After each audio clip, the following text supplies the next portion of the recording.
that one for a while. You think we I get was that thinking about somebody and I, hopefully with the new lighting upgrade? I think we you know, I mean, there's people that suddenly kind of creep in and yeah, sort of think that.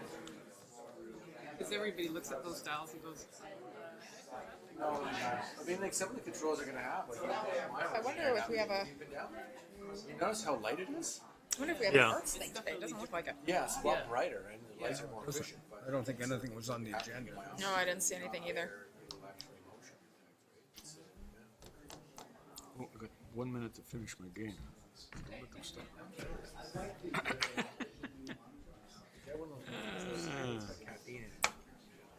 Yeah, there you go.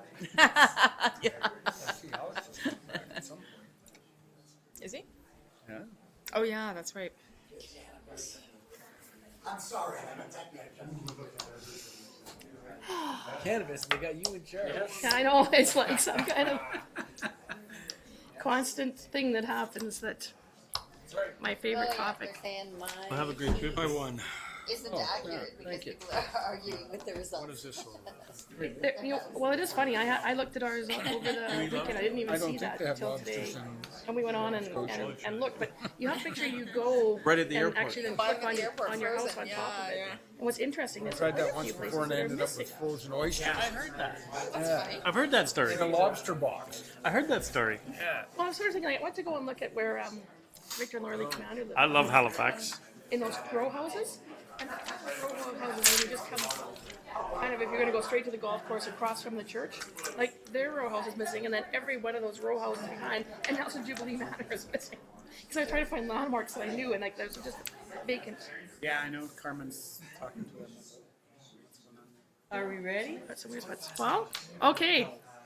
I'd like to call this Committee of the Whole meeting for May the 28th to order, and I'll start with the Aboriginal acknowledgement. The City of Nelson acknowledges all Aboriginal peoples on whose traditional territories we stand. We honor their connection to the land and rivers and respect the importance of the environment to our strength as a community. Are there any late items? No? Okay. And if we could have adoption of the agenda? So moved. Moved, seconded, thank you. And our, item number 4, adoption of minutes from previous meetings, November the 24th, 2017, January the 30th, 2018, March the 19th, 2018, April 9th, 2018, and April 16, 2018. Do I have a mover? Moved, seconded, all in favor? Great. Moving on, we have a cultural presentation, and I'm wondering if we have Danielle, Madeline, and Megan Riley in the house this evening. Check the hallway. Do we have the video? I hope Yeah, the so we door do, isn't locked. no, the door is unlocked until 9 o'clock or until we. All right. Yeah. Well, so we do have this film, and it's a short film. It was the winner of the Audience Choice Awards at the Vancouver International Film Festival, which had a program of international youths doing short programs. So this was in a partnership with a program that the Civic Theatre was doing with youth in film. And so I was hoping that, seeing as how they were winners, that one of them would be here. It's called Dining with a Criminal, and we'll just go ahead and get to watch that.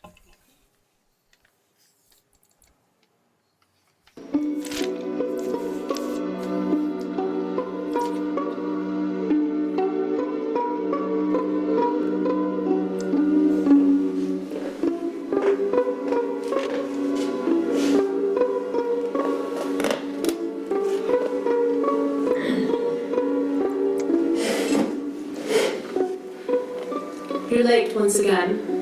I was styling my hair. It's alright. We've been late 2 times this week already, and I'm starting to feel like you don't care about me. Who said I ever cared about you in the first place?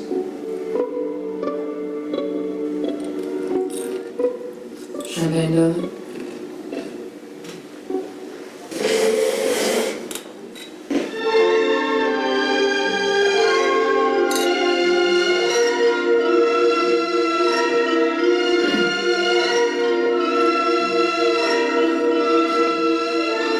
How's the shipment today? Good. Everything went as planned? What do you want? want from me, Maria? New shoes? A purse? Cash? Just tell me so you can shut up and I can eat my dinner in silence, okay? I was just asking, Marcus. Why do you care so much about it, though? You don't want to be caught up in this game. I've done things you wouldn't believe.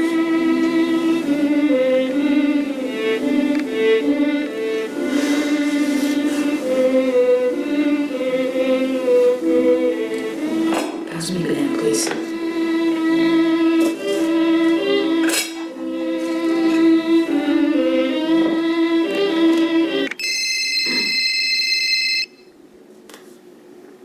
Work, 1 moment. Marcus Jones? Mm-hmm. It went spectacular. Cherry on top. If we can pull it off next shipment, we'll be bathing in gold, my friends. Literally. Mm-hmm.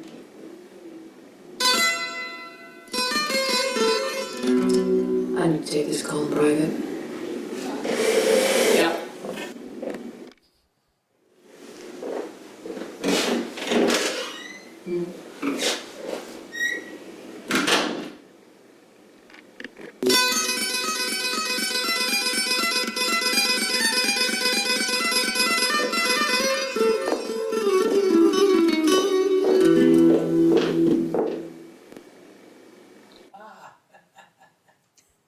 Why are you bringing this up again?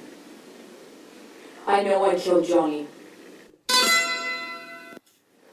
I didn't want to. He's my wife's brother, for Christ's sake.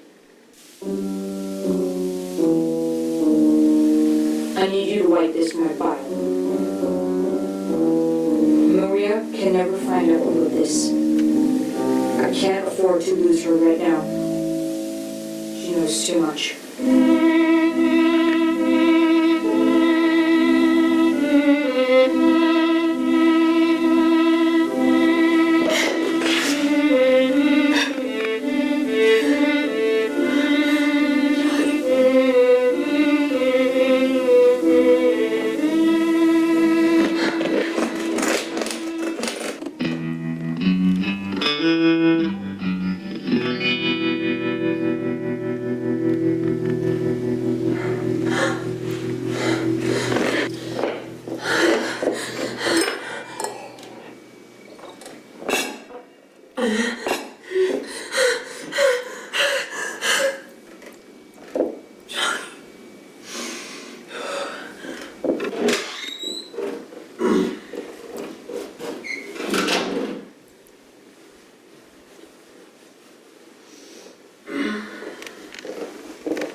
Sorry, disappointment.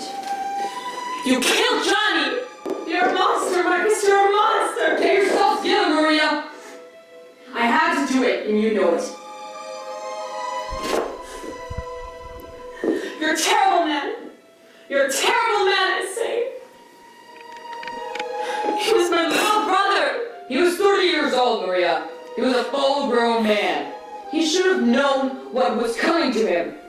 You should forget about it. He's dead now, anyways. And you're right. I am a terrible man. I am a monster. I'm ignorant, hot-headed, a sociopath. And you're above me. There's nothing you can do in this world to save your soul. And boss, I control you.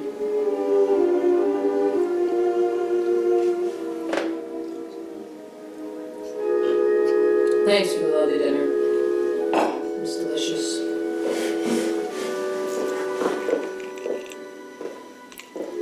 Marcus? What? Who said I ever cared about you in the first place?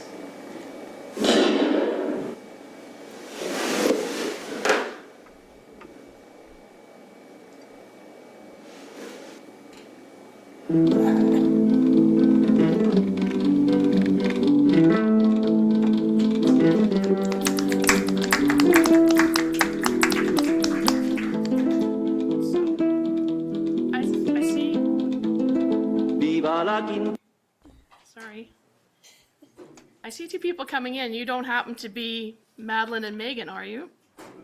Okay. Oh, gosh. Anyways, that was our cultural presentation for this meeting. So that was kind of interesting. Some of the things that are going on at the Civic Theater. Before I start public participation, I'd just like to acknowledge the passing of Joan Reichert, a longtime community activist that many of us in the room know. She was a Citizen of the Year, and she was one of the freemen of the city of Nelson. And so I would just like to acknowledge her passing, and she will be missed. Like I say, she was a great activist within the community, so just like to acknowledge that and her contributions that she has made to the city over the years. Is there anybody that's interested in public participation that would like to come and speak? Oh, good, 2 people. Okay, in that case, I have to read my other piece of paper. So, City Council welcomes comments from the public on issues it is dealing with or on other issues of interest to the public. Before speaking, please identify yourself, stating your name and place of residence and the issue you are bringing forward. Please limit your questions and comments to a maximum of 5 minutes. Council will not make any decisions at this meeting about the issue you raise, but may refer the item to staff for follow-up. Topics raised in the session should be of broad public interest. Complaints of a personal nature will be dealt with by staff through the city's established complaint process. Thank you for the time for taking to participate in the City Council meeting. So you both shot up your hands really quickly, and we'll go with Brendan first. Oh, and okay, Herb.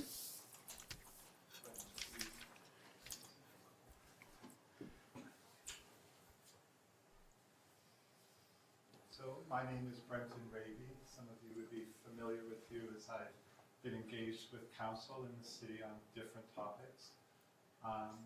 So thank you for hearing from me tonight. I'm here tonight specifically in regards to some of the draft cannabis proposals. First thing I have is make sure the mic is on. I overlooked that, thank you. Just a little bit of background myself. I live and own a building at 512 Hendrick Street, a commercial building downtown.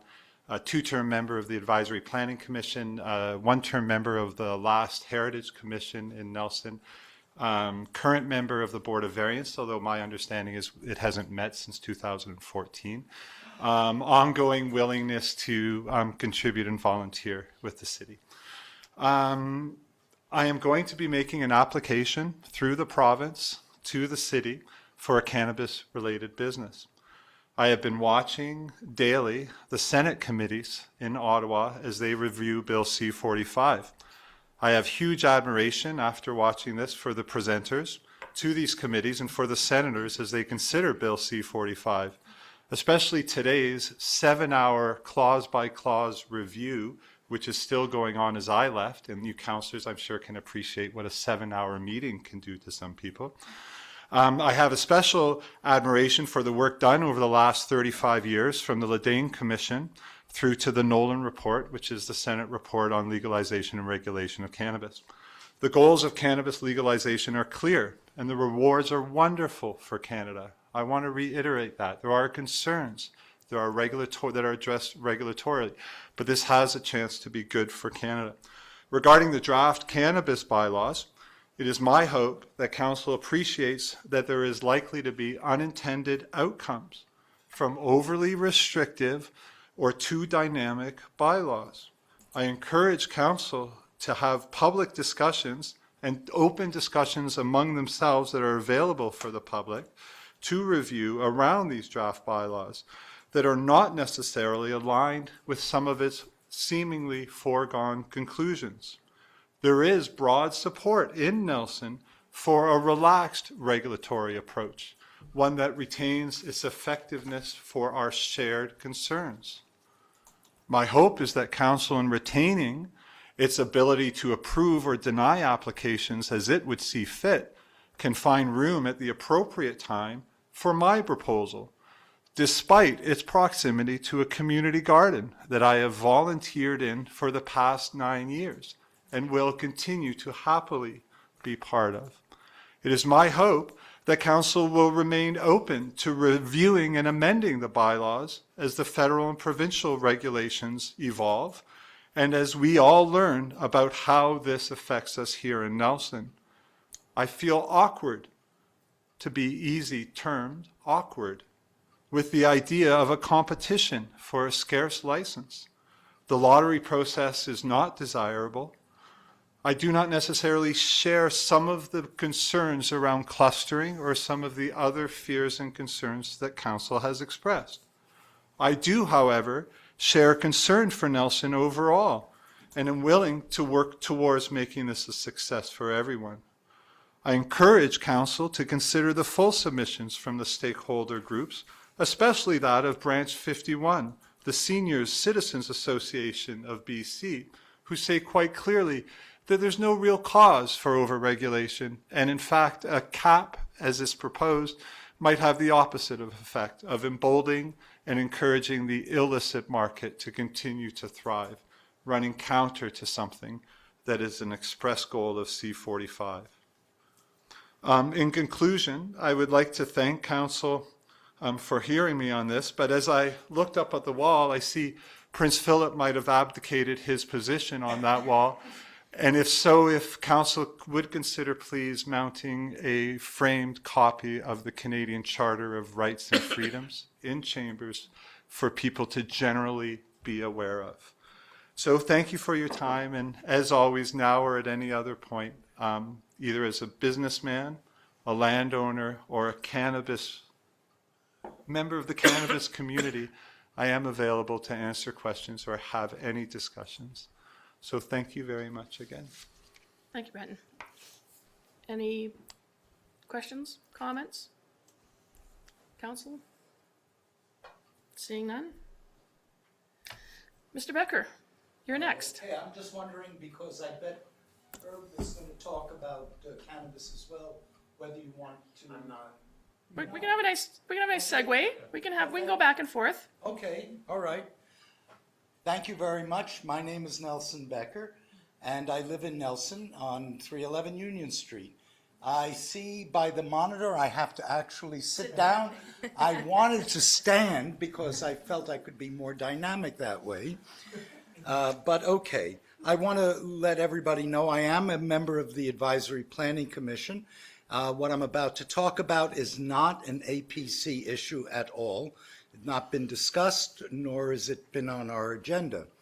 And there are so many issues and so little time to talk about them. What I'd like to talk about today is the amenity areas. And I think I have a solution to many of our problems, or challenges is a better word, that exists on Baker Street, and especially in the area around the CIBC and across the street in front of the brewery there. Our OCP, as I understand it, says that amenity areas cannot be more than 50% commercial. And if you look at our existing amenity areas, you will notice that they are not more than 50% commercial. That is if you measure by square feet. But I think that when that regulation was made, it did not refer to square feet. It must have related to seating capacity. Otherwise, it doesn't make any sense whatsoever. And so I think that this is an issue that we have to deal with. Previous councils have removed seating because of fears of aggressive behavior happening in those areas. I have a solution for it all.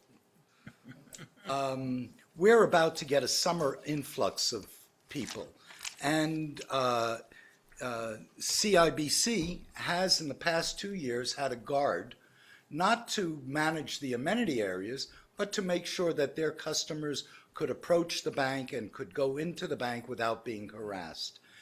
They did not have anything to do with the amenity areas, and yet they had an effect just by being there on the calmness of the area.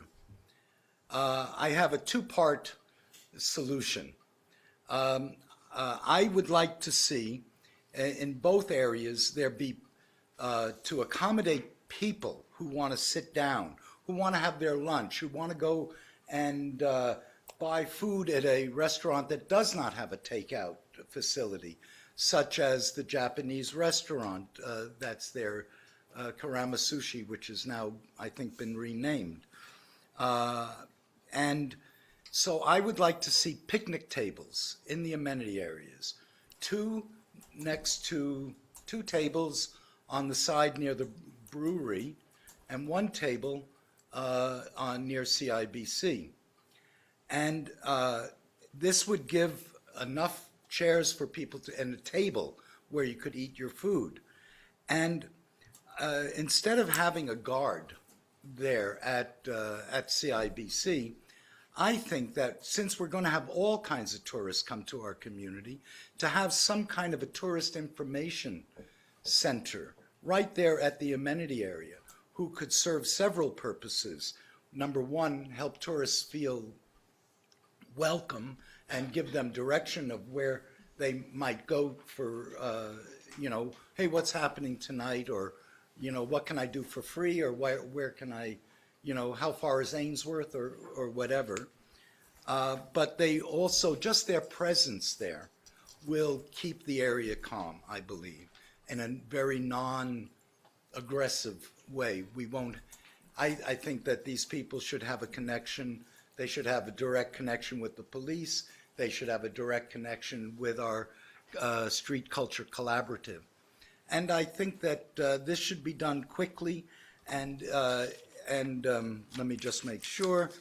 If the city did go ahead with this idea and put in the 3 picnic tables, I would, as out of my heart, give you guys, not each, $100. Sorry, it's not a bribe. It would go to somehow help the city along. And that's what I have to say. Okay, questions, concerns? Is this, thank you, Nelson, for your idea. Is this something that you've floated by Nelson Kootenay Lake Tourism? Nobody. We're the first ones. You're the first ones. I would, I think if you floated it past them, it would carry more weight than if I did. Maybe. What do you think about this? Ask them. Yeah. And it would give them a presence. They could have a banner, Kootenay Lake Tourism. I think it's very appropriate. But I don't want to give people work that they're not ready to take on. I understand everybody has limited time, resources, etc. Thank you. Thank you. Thank you, Nelson. Okay, and Mr. Couch, come on. Thank you. My name's Herb Couch. I live at 510 Houston Street in Nelson. I want to bring to the Nelson City Council 2 safety concerns I have, 2 dangerous situations I believe are in Nelson that haven't been resolved.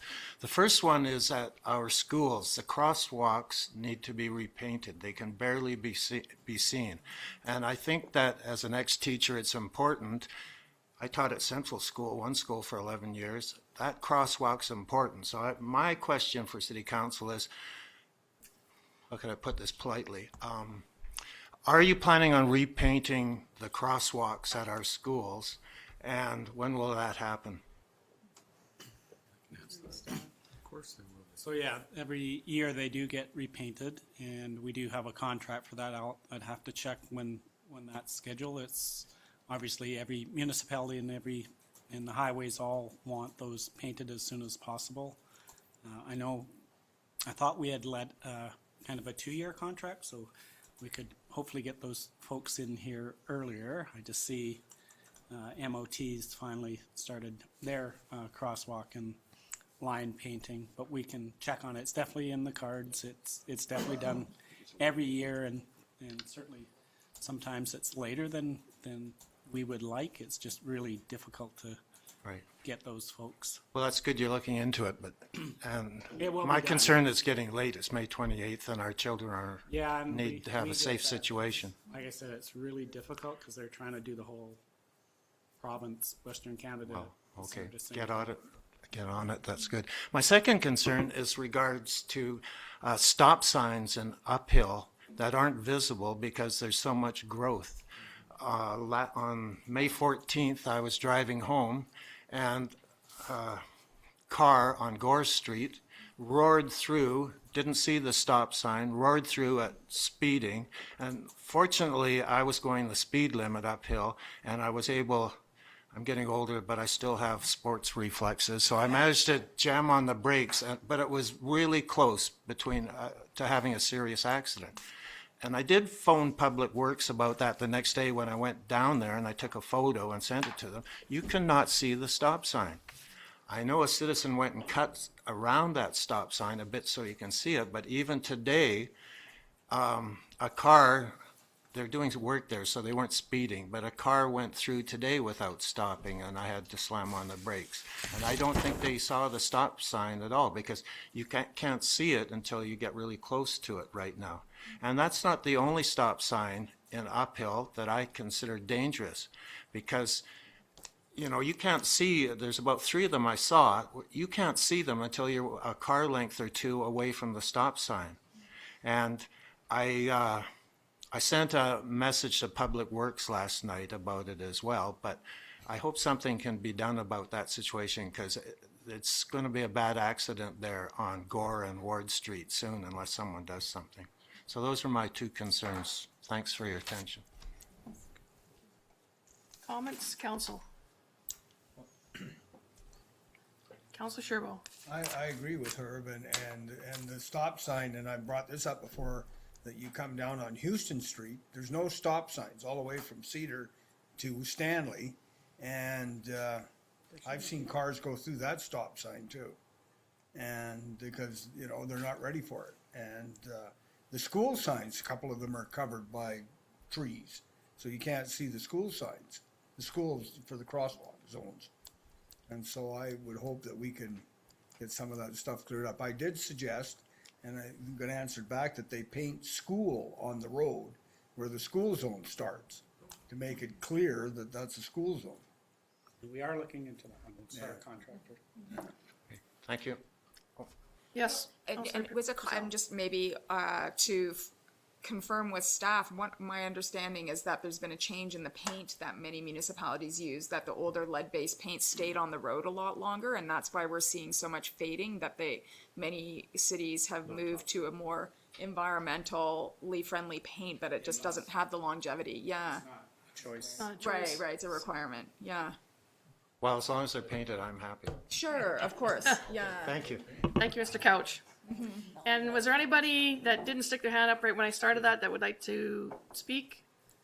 Okay, perfect. Well, thank you to the 3 of you for participating.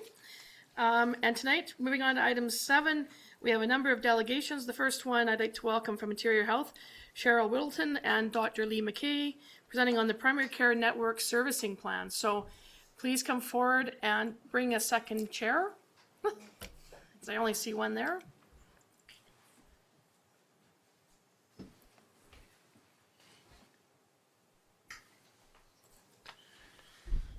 And technically, I'm the representative from the Division of Family Practice, and we're co-chairs of the Collaborative Services Committee, not Interior Health, Janice.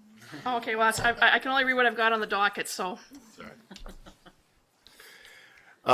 So thank you to Council for asking us to come and update you a little bit on where we're at as representatives of the Division of Family Practice for Kootenay Boundary and Cheryl on the Health Authority side. And just wanted to keep you appraised as to where we're considering in terms of delivery of primary care in the future in our region. And just bounce back and forth. Yeah.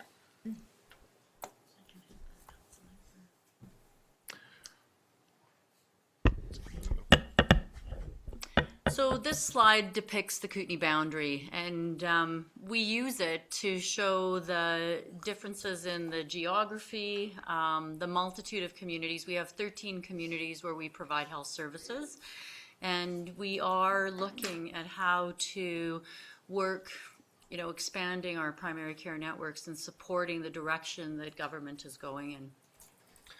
Generally, the slide is for folks that haven't been here, but keep some praise on the mountains we've got.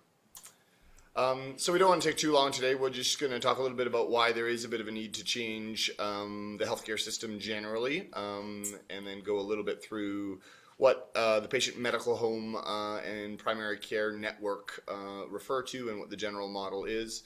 A little bit of our examples to date from some of the work that we've done in this area in the Boundary, and some of the next steps for us.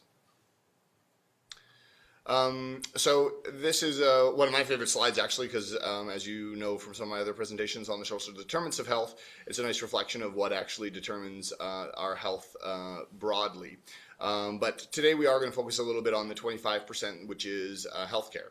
And one of the big things is access and how the system is set up to provide that care, and what we can do to improve upon our existing system. Just a general one for those of you that aren't aware, Canada hits the bell curve pretty much on average in terms of life expectancy and health spending.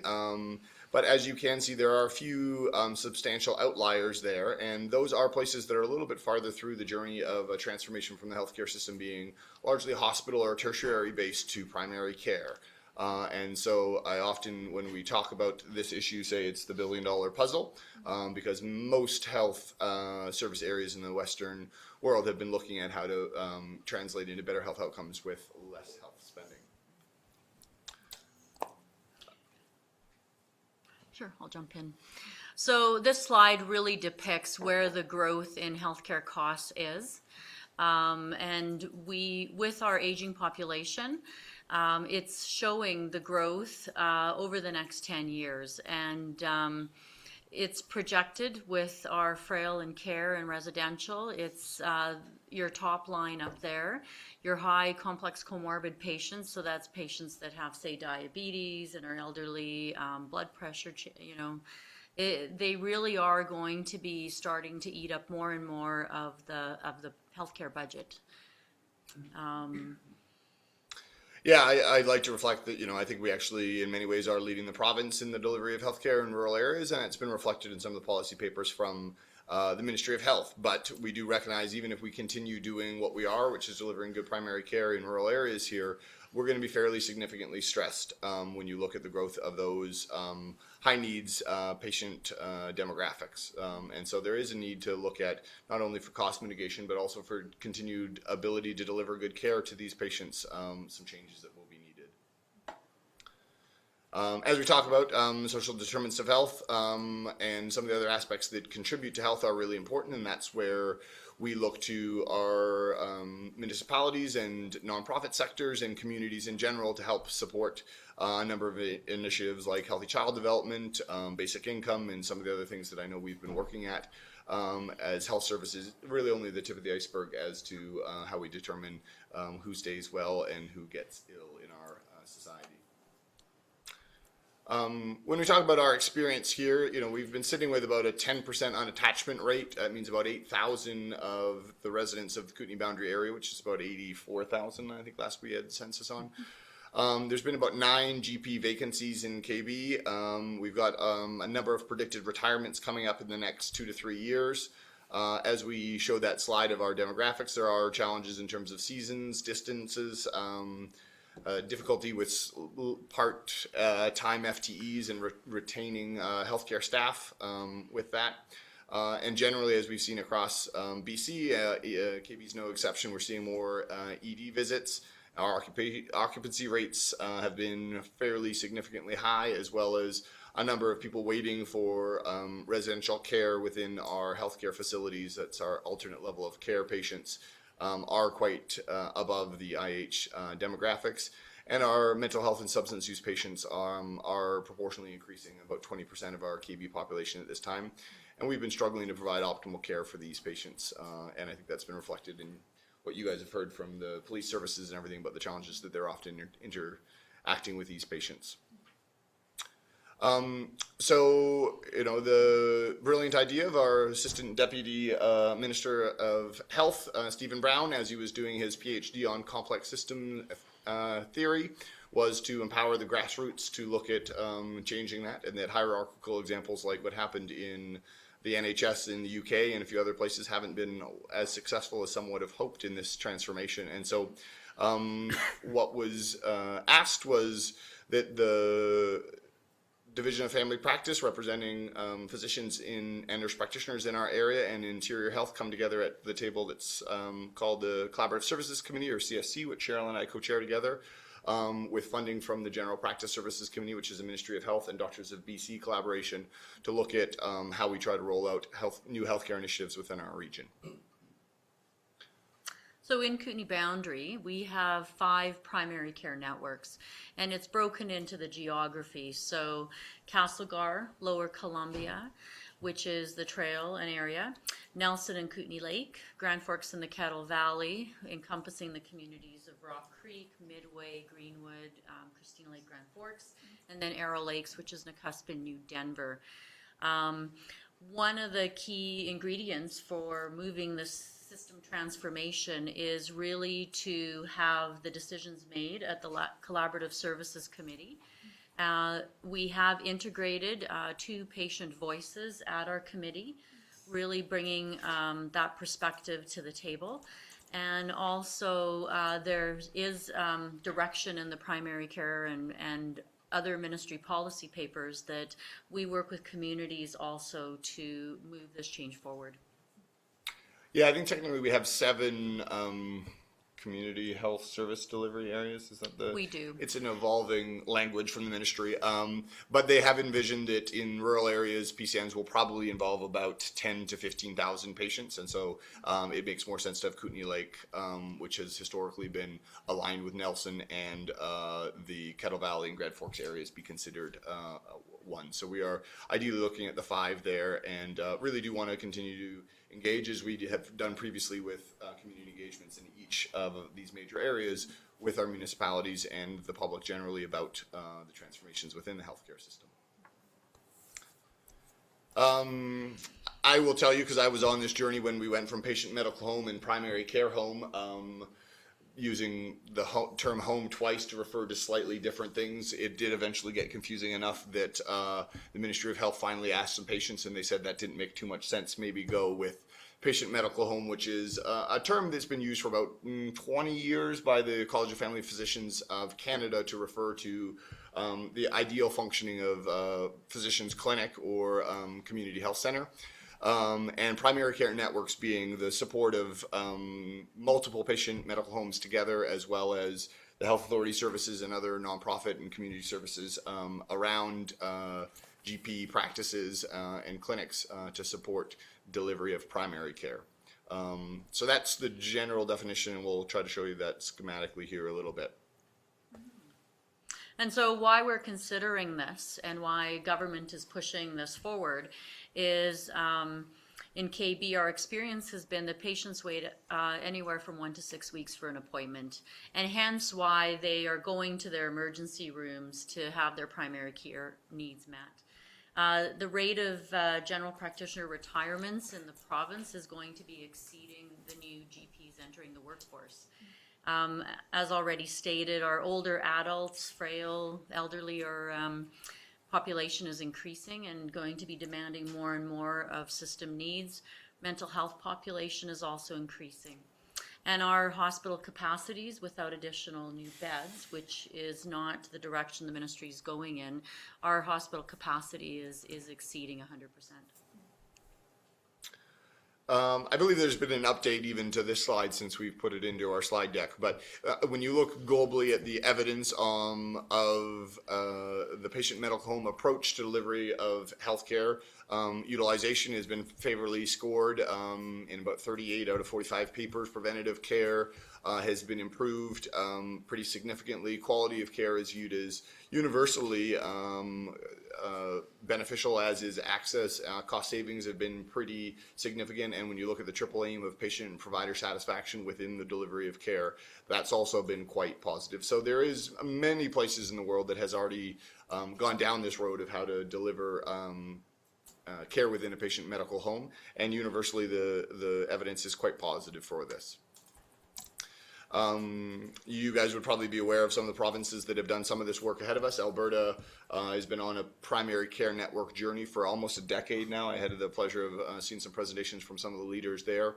And there were certainly some kinks that needed to be worked out, but some big successes as well in delivering team-based care and additional services to support patients there. Ontario looked at 7 different levels of care, and so has been doing a fair amount of work as well. Quebec has done some, and the U.S. has a number of examples, some really interesting ones using rural delivery and remote delivery of care. In Alaska's First Nations health delivery has been one of the world standards for some of this work.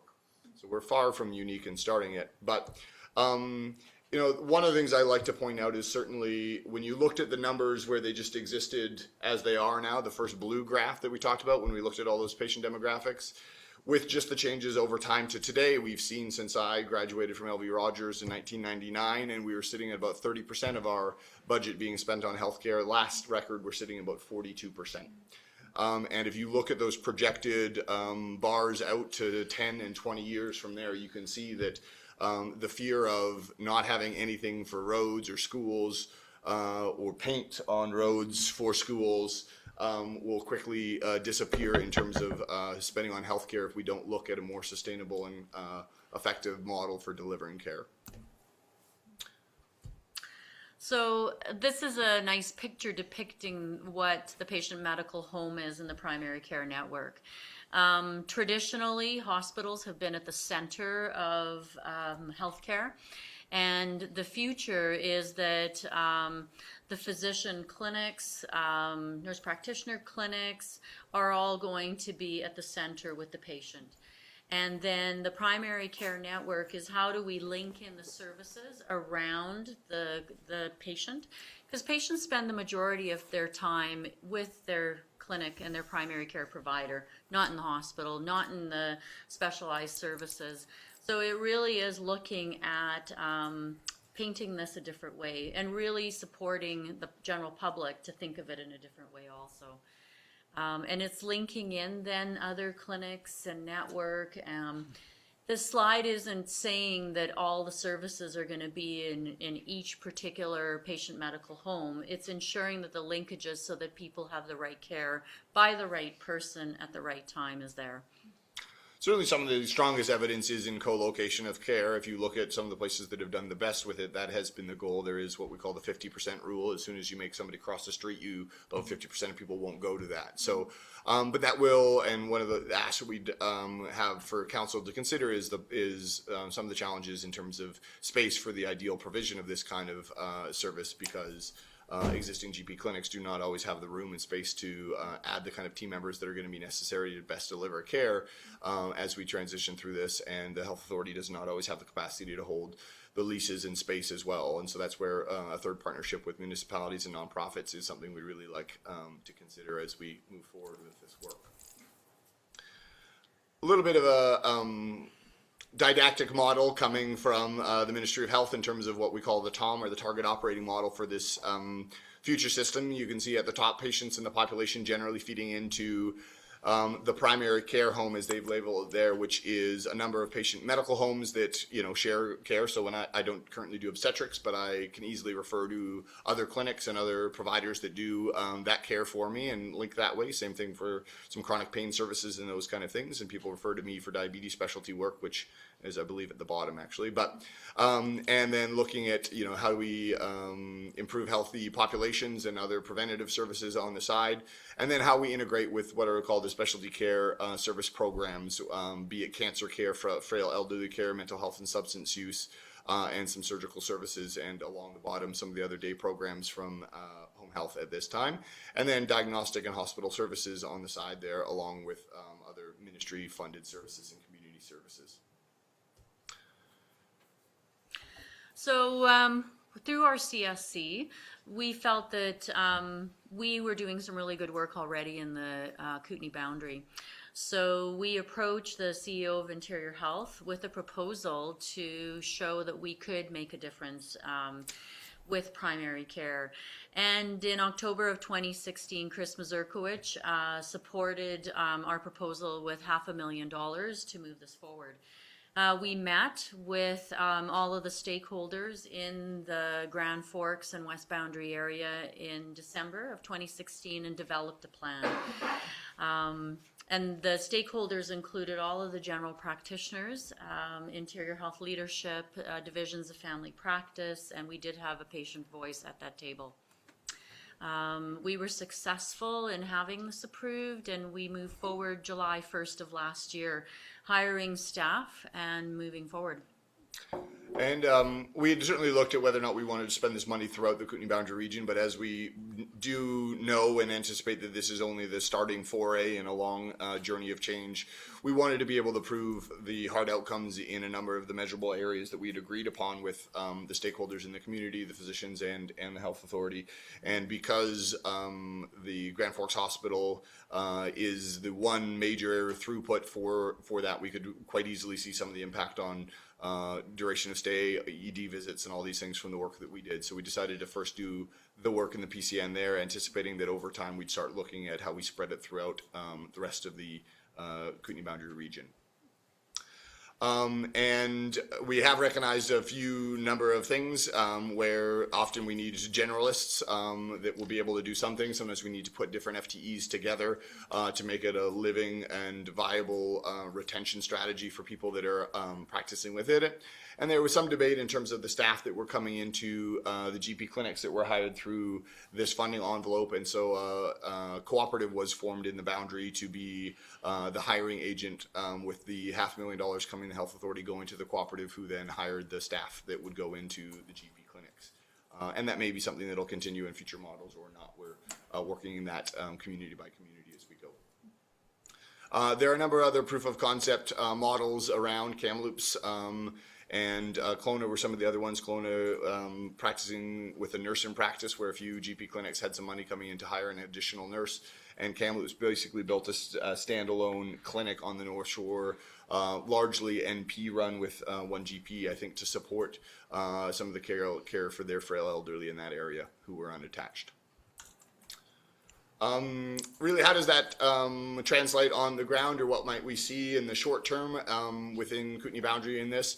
We probably will be seeing the presence more often of primary care nurses and social workers or social program officers joining clinics to support the care of patients within those clinics. We'll really be using a quality improvement approach, and we have a quality improvement person that's hired from the division that really looks every time we set out what our goals are and how we make sure we're meeting this along the way, and how we're gathering client and patient input and satisfaction to keep working in a rapid change cycle to improve things, and looking at how we better integrate with existing services and which ones may be better served in different ways, redundant, or need to be enhanced and are missing more to better meet the needs of each patient group and population. So one of the key visions of the patient medical home and the primary care network is that patients are no longer going to be cared for by a physician in isolation. We recognize that as the pool of physicians isn't going to be available to replace physicians, who's the best person to provide the care? You don't have to see a physician necessarily to have good foot care, diabetes care, even mild to moderate mental health can be addressed by another professional. So it really is looking at who is best on the team to provide the care. And physicians are one part of the team. And it's going to depend on the patient profile of each clinic, who the team is going to encompass. So if we have a maternity clinic, do we then include, doulas and midwives and lactation consultants? It really is then doing that deep dive into each clinic and who's the patient population that's there and how are they best served. Clinical pharmacists, and certainly with the recent announcement from the province, nurse practitioners are probably more and more likely to be involved in this, and as well as the social work and nursing. And we'd also like to see a place for physical rehabilitation, be it kinesiology, physical therapy, or occupational therapy to support patients with those kind of needs as well. So in terms of some of the specific work that's been done at the Boundary District Hospital with the work that's unfolded, we've so far seen out of a scale of 5, 5 being the least acuity, the presentation to hospital of issues coded as 4 or 5 in terms of priority. We're looking at reducing those by about 50% over 3 years at the hospital.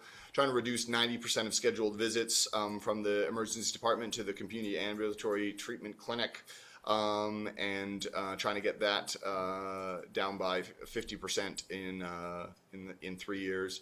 Trying to provide more mild to moderate mental health supports in clinics with the social worker that was hired through the cooperative there.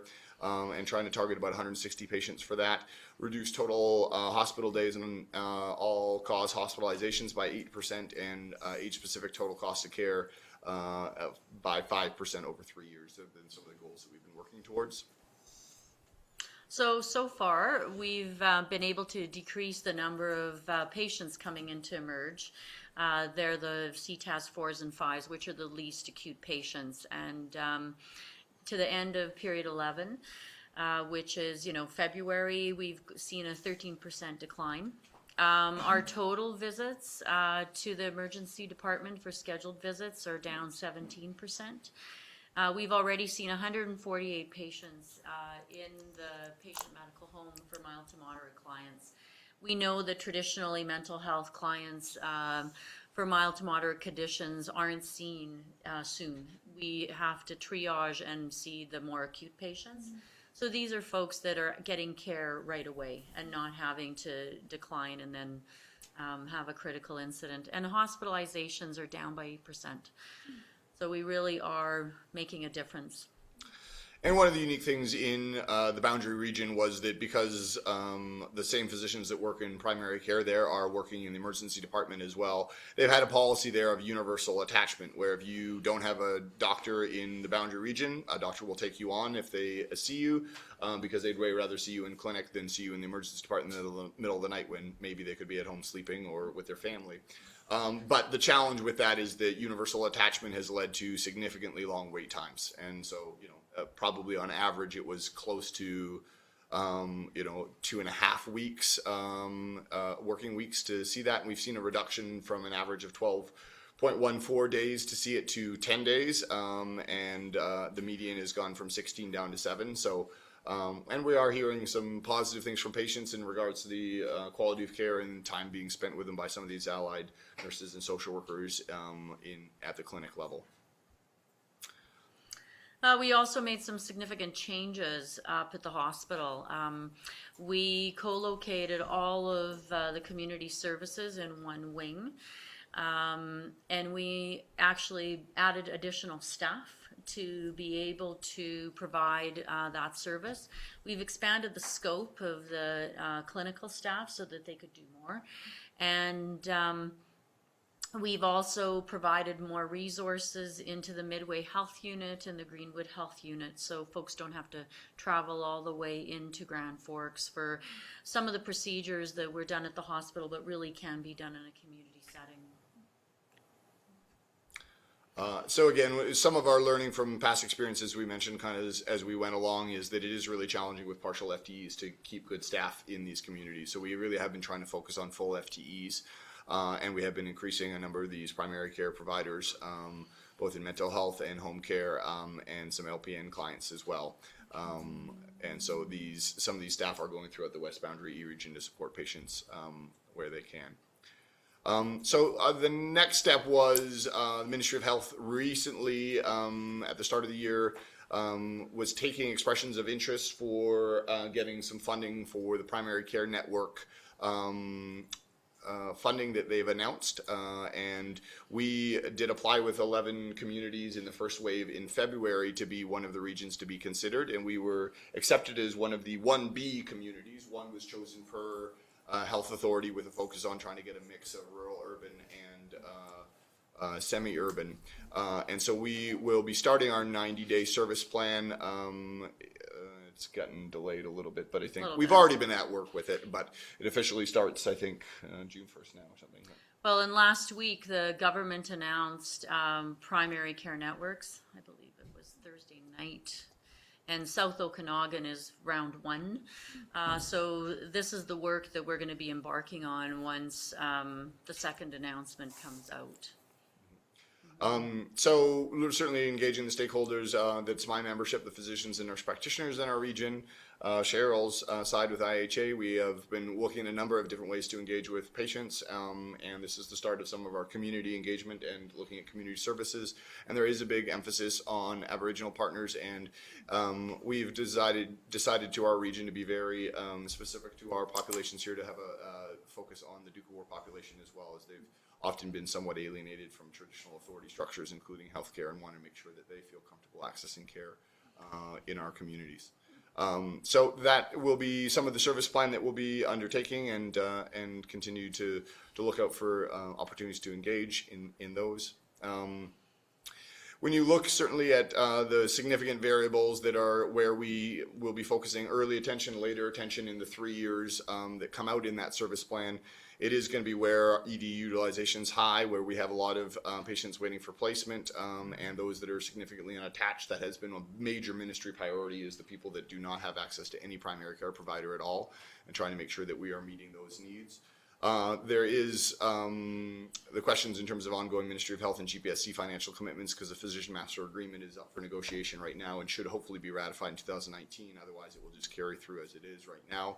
And we're trying to make sure that we have good IH capacity, because there is already a lot of workload for my colleagues like Cheryl, and they're having to do some of this additional work off the side of their desk and trying to make sure that we have dedicated folks to support this. And we are really going to need physician champions and some capacity to step away from clinic to help look at how they want to design and deliver care in their communities in the future, and that stresses them when they're not able to provide care for their patients. So we're looking at how we build that capacity and increase the readiness for us, which a number of our initiatives are already done. And really, as I mentioned a little bit before, community interest and involvement, especially in the terms of unique answers in terms of real estate and the space question, which is probably still, in my mind, having been at this change work for 5 years at a very high level provincially, is still one of the greatest unsolved pieces of this puzzle about how we deliver better primary care in teams of 6 to 12 physicians surrounded by a 3-to-1 ratio of allied and adjuvant and nursing staff, how we deliver that and in what kind of space, how much is that expected that physicians are bearing the brunt of that expansion in space, and how much of it is potentially a spot that communities could play a unique role and support this work. Apparently, you just get to email Cheryl, not me, if you have questions on this. I wasn't sure what email address you wanted me to use. A number of you guys, I believe, have my email. If you need it as well, feel free to ask, and we'd be more than happy to take questions. Councillor Ormington. Yeah, so in terms of early attention, where within the Kootenay Boundary region would you say that an attachment and emergency department use is particularly high? It's an interesting question, because when we ask the ministry where an attachment is high, it depends on which algorithm they've run and what census data they are pulling at. We have recently looked at the 7 different metrics that they are using to determine some of that. At the time that the last Ministry of Health algorithm on whether people were attached or unattached was run, Nelson was actually quite underserviced at that time, so unattachment here in this community looked relatively high on that. We actually have subsequently landed a number of docs in primary care in our community, and we're actually, I think, at the first time in a little while, have a number of open practices in the community, which we did not for intervening few years. And there is some looming challenges in the Arrow Lakes area in terms of some retirements upcoming and some transformations, as well as a few departures and retirements within the trail and health issues in the trail area that have been putting some stress on there. So there is some issues that will need to be fixed everywhere, and we anticipate doing some work in probably every community, but depending on other variables like readiness, space, and everything else, we'll probably do it in a fairly staged approach, and some of those crisis points will probably be first attention points as well. And this change is huge. And so what we've learned also coming out of the boundary work is we really are going to go to the next practice where there's a willingness to participate in the change. We know that we have to do the work, and we're not going to be dragging someone along. we're really gonna go to our innovators first. Yeah, we had that experience where all of the docs and the nurse practitioner in Boundary said that they were quite keen, but when it came to actually taking time off and away from patients and away from delivering care to do the planning and look at the metrics and decide on that, it was harder and harder to actually get that. So we're hoping we can build some capacity, but we are also recognizing the lesson learned there is we do need to make sure that people are interested and motivated to want to do that. We're still building the metrics about how exactly we'll decide which clinics and which communities get involved, but and any thoughts that certainly you guys have would be valued. Councillor Purcell. I have two questions. One of them is I'm curious whether or not maybe I'll ask the other one first actually. So for a long time I kept hearing this mantra that you want continuity of care, you want to see the same person, that's the best way to have good health outcomes, and this, please correct me if I'm wrong, sounds a little bit more fragmented, but it also looks like it has improved health outcomes. So is it less fragmented than it looks? Is continuity of care with the same individual less important than we thought it was? Or is it as important as we thought it was, but just the numbers of people getting to actually see a physician in a timely manner offsetting that? Yeah, I think a lot of the challenges in terms of your question about fragmentation of care have come from, if you come to my clinic, you go to somebody else's clinic that has no connection. We've had a social worker working in our clinic as part of our team for a while, and she charts in the same one. So as soon as I open a chart in anybody, I can see what their visit was. And so there is, and we meet in person to talk about issues, we hand it over back and forth. And so continuity of care to a team has definitely been proven to be beneficial and is seen there. And so what continuity of care, does it have to be the same individual, or can it be within a team that's having huddles at the beginning of every day saying who would be the best person to see this person and talking about it after? Most of the evidence suggests that kind of continuity is pretty good.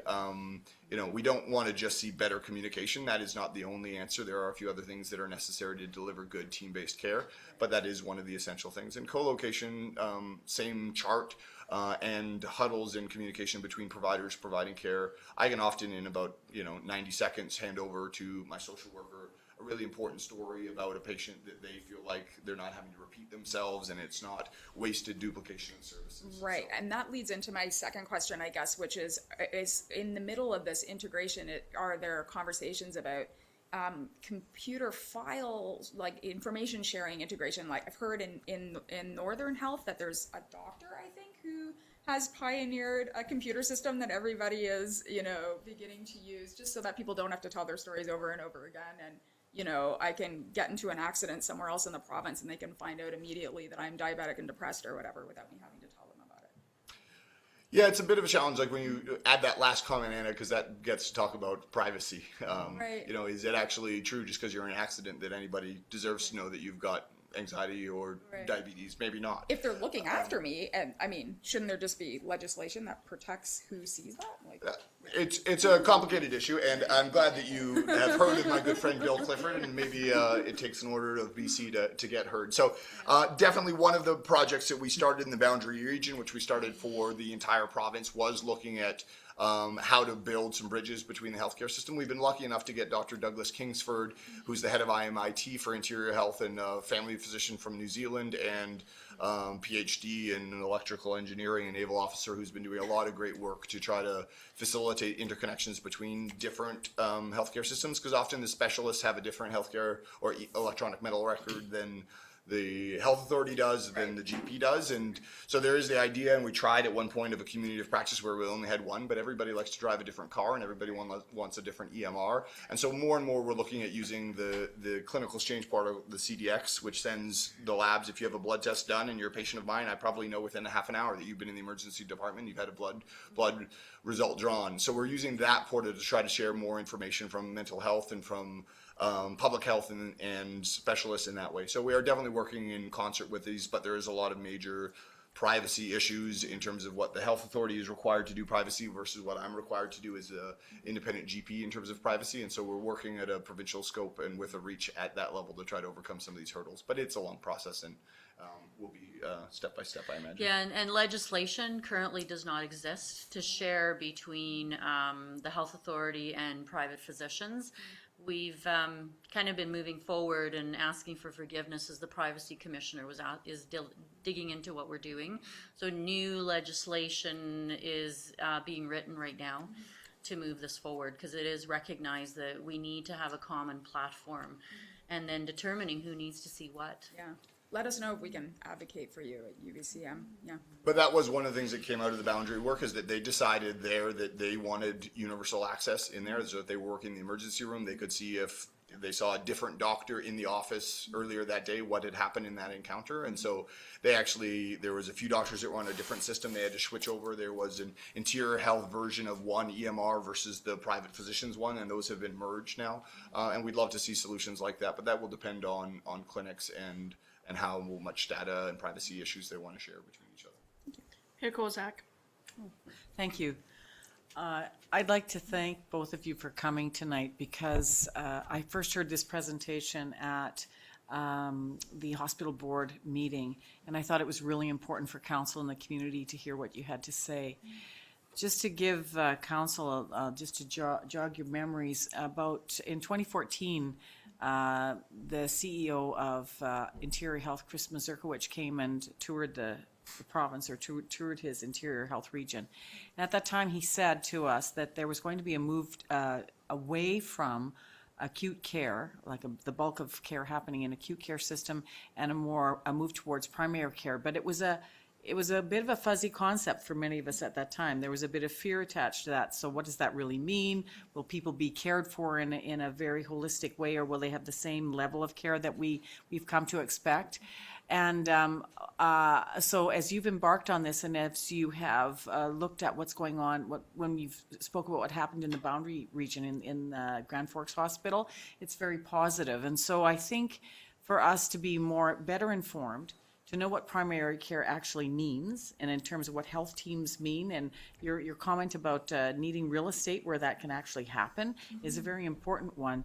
And it's very encouraging for me to hear that the outcomes for people's health are good, and that any of the bumps in the road that you're encountering that have been experienced by other countries or other communities, you're taking those into consideration as well. So I've found this really useful information tonight, and I hope that the people that are listening at home and council has too. So good work. We're with you in whatever you need. And although I applaud Councillor Purcell's desire to have universal access to information as well, I am also a little cautious on the side of freedom of information, and also what power written information about an individual has if it's in a file. If one person has said one thing, it can be sometimes kind of damaging. So there's some checks and balances there. So thank you for identifying that. I don't think I have any questions. I'm just anxious to hear about the next phase and what that would mean for our community in Nelson as well. So when we're ready to embark here. Thank you. Thanks. Councillor Sherbo. So I got two more questions here. Councillor Sherbo. Well, I was just going to ask, is the idea too to try and divert non-emergency patients from going to the ER and having them go to a primary care? I'm not quite sure how you do that process, but I was wondering if... We've been doing that in Grand Forks. So when patients present into the emerge department, they do get triaged. And if it's recognized that they're coming in for a clinical issue, we'll actually send them down the hall to our ambulatory clinic. We have been talking about how we can build capacity in the clinics. Because once patients can't get an appointment with their clinic, they come up to emerge. So how do we then establish that they can come back into the physician office and be seen by another healthcare professional who has a bit of time to do that? And Christina Lake actually has been very successful, where sometimes you're coming in and seeing the nurse if you're already a member of that practice. So we are working on that right now. Yeah, there was about a couple of years ago, there was an elderly lady that ended up in the ER when I happened to be there, and she had an abscess tooth. And the physician was trying to explain to her she needed to get a referral from her dentist to have something done. And she didn't understand that, and I guess she had been at the ER on Friday, and then she was back again at Monday over the same issue. So it's a patient advocate too would probably help in something like that. Yeah, we recognize that there's certainly going to need to be some public education. Some people don't want to expect to be coming in to see their doctor and suddenly they're seeing a nurse. But certainly our experience, and there have been a number of clinics that over the years just practically have said, hey, there's too many patients for me to service alone, and so I'm going to add some people, and people within the practice got quite used to it. It still felt like continuity of care, as Councillor Purcell talks about.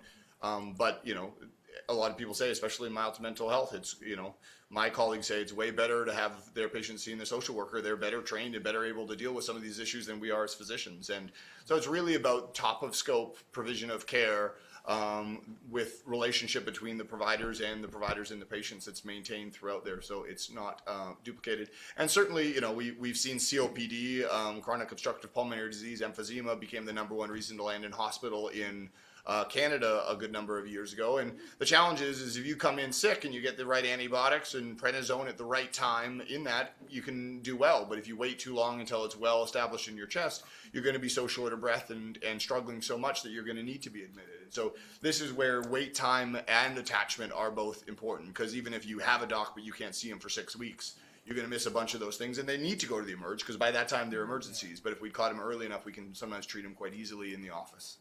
And when we've got other people that can deal with some of the things that we can deal with, we have more capacity to be able to do that. Councillor Daly. Yeah, well, thanks for your presentation. I'm glad we're looking at this, given the rate of cost for healthcare, and I get we need to treat more people with less doctors better. And so yeah, and I've heard the presentation a couple of times and been on some meetings, and it takes a couple of times to really grasp what it is you're up to and what might be coming together. I would love to have more detail, not right now maybe, but about the real estate and the space that you might need. I don't know, what size community. You said 6 docs with 3 support people each. That's 18, 24 people. Is that what you're talking about, or is there a minimum size you could go? Yeah, certainly we've seen success as far as probably 3 docs with allied staff around them, but definitely some of this is benefits of scale. There is, I'd say even 12 docs is getting to be almost too big of a clinic. It's hard to do, improvement cycles and quality improvement issues when there's too many there. So there's a sweet spot that is probably in my mind between the 3 and 9 one. But more and more we are seeing that probably the time of a solo practitioner independent in an office is not a particularly effective way of delivering primary care. Yeah, so it'd be interesting to see what that looks like. What's an ideal space look like for 3 to 6 docs and their support? Yeah. And so what kind of spaces you look at? And then how big a community do you need to support something like that? Yeah. And certainly we've seen the smaller communities that can't support fee-for-service physicians is often when we've transferred to salaried physicians and support folks. And we have examples of those in our area of the 13 communities Cheryl talks about. A few have already gone this way. If you look at how care is delivered in Salmo, how it's delivered in Caslow, a lot of these places are already in many ways practicing quite similar to the patient medical home idea. And since we've been going around and doing these presentations, a lot of municipalities have reached out and engaged about the space and how to work together. So it's encouraging. Okay, seeing no other questions, thank you for coming tonight and presenting. And we look forward to future opportunity to hear on what the next steps are. Great. Thank you. Thank you. Okay, our next presentation this evening is Nelson Hydro. I see Mr. Love in the audience, and do I see Daryl anywhere? Oh, there you are. Someplace like Montsean. And they're going to talk about vegetation management. And maybe when they're at a few stop signs, having a coffee break, they can trim some trees. Trim some lower to the ground, yeah. Well, thanks. We came here tonight to give council an update on the vegetation management for 2018, which the large share of that is focused on the city because it's now time for a retrimming in the city. So I'm going to speak a bit to the importance and benefits of vegetation management and our budget efforts on that, and Daryl will speak to the details of how we plan and do the actual tree trimming. So, Francis, do we have the the charts available or no? The council has them all, Yeah. so that's okay if they just look at them. So on the memo that we provided there, the first chart called Chart 1 shows cause of outages over the last 4 years. And what's really important is on the right-hand side, it shows outages due to trees.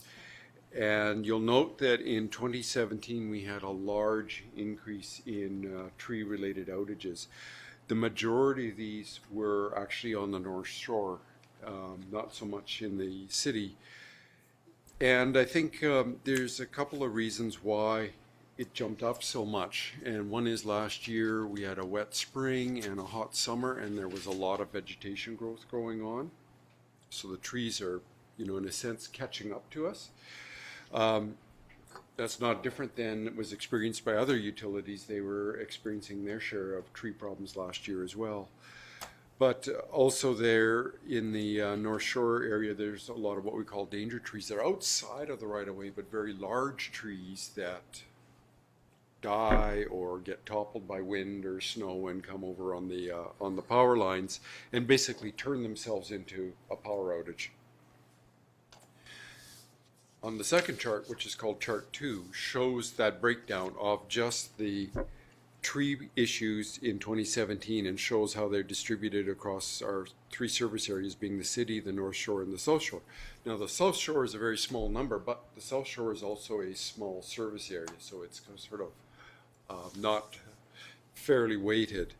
But the city and the North Shore are roughly equal in terms of number of customers, and you can see quite a difference between the tree outages there. The number of tree outages in the city has been fairly stable over the last 3 years.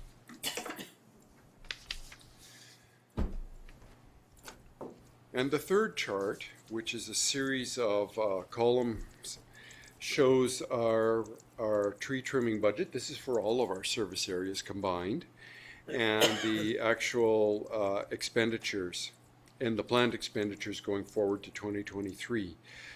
So the planned expenditures are in the $400,000 to $500,000 range every year. So it's $500,000 we spend on tree trimming each year.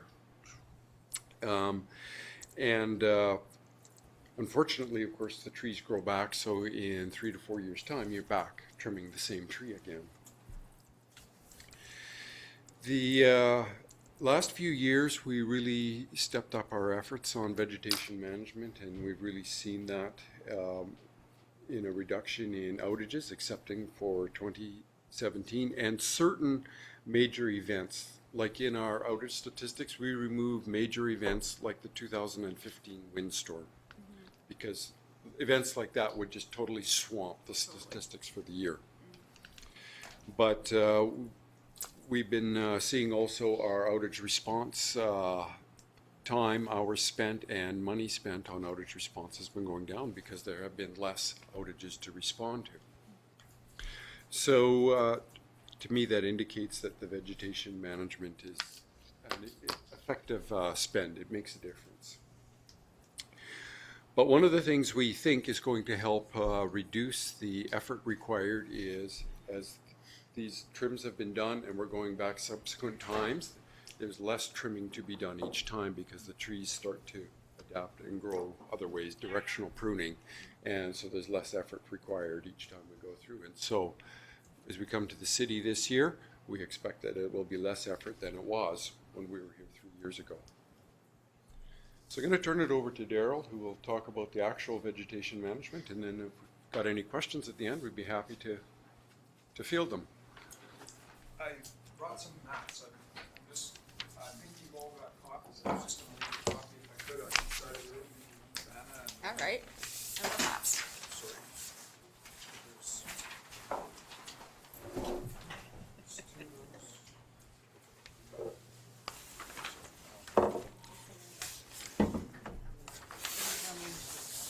These you can keep for reference or you can just read the ones you have on the Love maps. Thanks. So those ones you should be able to see that we're taking a Can't see new. that, so right it's here. good, it's right here too. Yeah. I can see it. It's not a new tact, it just shows the priorities a little more clearer. We've prioritized how we intend to do this work this year. If you can see the legend in the top, I think the green color is the transmission lines. Those are the lines that connect our substations and come to the city from our power plant. So the transmission lines is where we'll start the trimming this year in Uphill at our Mill Street substation. Is that better? Sorry, I'm a little illiterate with this stuff. So transmission lines is our first priority, like I said, and then the second priority is the three-phase primary lines. So all these priorities are based on trying to keep the outages restricted, and where we do have outages, to reduce the maximum amount of customers affected. So we start with transmission lines between the plant and the substations, then we go into our main feeders, then we go into the primary lines as the third priority, and I'll be quite honest, the secondary lines, which are up to the homeowner from his house to the first pole. The secondary lines, we typically are not going to have the budget money to do much with secondary lines in the city. There's just too much of it. It's restricted to just dealing with hot spots. So this year we've coordinated with Public Works, as we said last year at our budget presentation, and we've got the city arborists from Public Works. We've already started on the transmission system with them working ahead of us with the same set of maps. They will cross-reference our maps with their inventory of the boulevard trees and the city's inventory of city-owned trees, so that when our Asplund utility contractors go to do the actual cutting, these guys have worked ahead of them to decide if there's boulevard trees that are at end of life, which maybe should be removed at the same time, rather than remobilizing a different crew to come back later. We can take care of it at the same time going through. Or if there's trees where there's special concerns around trimming, which would cause us to do more directional trimming and not just try as hard to maintain our 5 meters of clearance around the transmission circuits and 3 meters of clearance, which is diameter, around the 25 circuits. So that's pretty much how we've laid it out this year, with those guys working ahead of us to identify these trees, and hopefully we can use some of their expertise and make sure we're doing the right things with the right trees where the boulevard trees intersect with the power lines. And not all of our tree trimming has to do with boulevard trees. There's a lot of trees that get trimmed that are on private property. There's a lot of trees that are close to the boulevards that are no issues. There's every variety of issues relating trimming these trees around power lines, but we all know, as Alex said, that it has to be done. So that's kind of where we're sitting with that this year. Great. And we intend to start next week. Thank you. So, starting with Councillor Sherbo. Yeah, my concern is on the consultation with the public. We're always getting phone calls or emails that their favorite tree in their front yard's getting cut or trimmed, and I looked up a plan, and it was actually in Texas, where they went through and consulted with the public like a week before the work started and said, this is what we're doing in your neighborhood. And they evidently went neighborhood by neighborhood, and they actually handed out a brochure showing how they were going to trim the trees. Now, that might be a bit excessive, but we're always getting phone calls or emails saying they're cutting my favorite tree and what's going on and why are they doing it and yada, yada, yada. Yeah, that's interesting, and we don't doubt that at all, because we're always getting phone calls that either we're cutting their favorite tree or we should have taken this other tree out too. It goes on both sides of the, The vegetation that's close to the power lines is actually the easiest to deal with, because there's electrical protection rules that limit how close our workers working live lines can bring their bucket trucks to energized wire that they're holding in their hands. So they have to maintain a clearance from a grounded point as well. So when we're working on the stuff close, it's not as big of an issue as it is when we're having to remove them for service access, or when there's danger trees that are at risk of falling over that no one understands the danger, kind of like we do. But I think I mentioned before, one tree toppling over that knocked out our double circuit system at the Blaylock Mansions last year, I think the total bill came to $50,000. That's ratepayers' expense so far, until we find a way of recouping some of that money from from people who aren't taking care of those trees on their own private property. But how do you consult the public? Do you drop a flyer in their mailbox, or is there any way of letting them know that you're going to come through and do that work? Well, the maps are going to be put in the paper, so it's in the newspaper, or it will be. The slashing systems, I think, will be out or already on last Thursday's paper. Because we do transmission line slashing where we clear the right-of-way width for access as well to protect the transmission line. So those slashing maps should actually be already in last week's paper, I think in the hydro bulletin. And so far, that's the only consultation I've done. We've been working on a 3-year cycle that was implemented in 2015, I think. My predecessor started a 3-year cycle. So we started with South Shore, North Shore, now we're moving into the city, back to the start of the 3-year cycle. And what we did in the past also was, because we used the contractors for this, is have them have to provide the personnel for the public contact as well as fielding calls, because there's plenty of times given a notice, but they didn't actually get the notice or read the notice, so they're calling and saying, well, I was surprised. And, you know. Councillor Purcell. Yeah, I thought I remembered the first time around that people got some sort of little notice, but maybe I'm misremembering that. I don't know. But one of your contractors who was doing the pruning. And it depends on what kind of trees, like, you know, private trees and boulevard trees, and, you know, there's a whole mishmash of situations. Right. I'm curious about all these trees in the North Shore, and especially the ones that aren't in, you know, the right-of-way, that are on Crown land or private property. Like, how do you access those, or what do you do about that? Those are difficult because in my history, I think if you had 3 different arborists take a look at 3 different, or one danger tree, all 3 of them would have an opinion on its life or its potential to fall on our power line. So it's a bit of a betting game with danger trees. Last year, for example, I don't think it's any secret, I had a list from one of our contractors that came out. I think I had between Coffee Creek and Balfour, which is a short section of our main 3-phase feeder to Coffee Creek, probably between 50 and 100 danger trees noted on that list. About the time we were running out of budget money. Right. So needless to say, none of those got done, and that was 2 years ago. None of them have fallen. Yeah. So, and they're roughly those 120-foot pine trees with the arborist companies operating the way they are today. Roughly one of those trees is going to cost $2,000 to remove. Right. So it's a bit of a game on those trees. That's why I say we're concentrating more on the actual trees that are right close to the power line, which we have to get electrical protection rules around. Does it make more sense to focus on the North Shore considering the numbers? I mean, I know you're on a 3-year pruning cycle in Nelson, but to leave it 1 more year so that you can get at what looks to be a bigger problem. I mean, you've got higher density of people here. I'm looking at your minutes lost, which, you know, you just have one event in Nelson, it makes more minutes lost because there's a whole bunch of us, you know. Whereas, you know, there's less population density out there to make that graph look bigger, but more events happening. Like, would it? I mean, So the trimming focus last year was on the North Shore, so it's been, probably can't say 100%, but, you know, largely done. So we think it makes sense to go back to the city. Otherwise, it will turn into that same issue, and then to respond takes basically a year. Right. Because you can't just trim in a week. It takes months to. Right. No, sorry. It just made it sound like in 2017 that the most problems were on the North Shore. And they were. Even though you had already trimmed there. No, we were in the process of trimming. Right. Councillor, Sorry.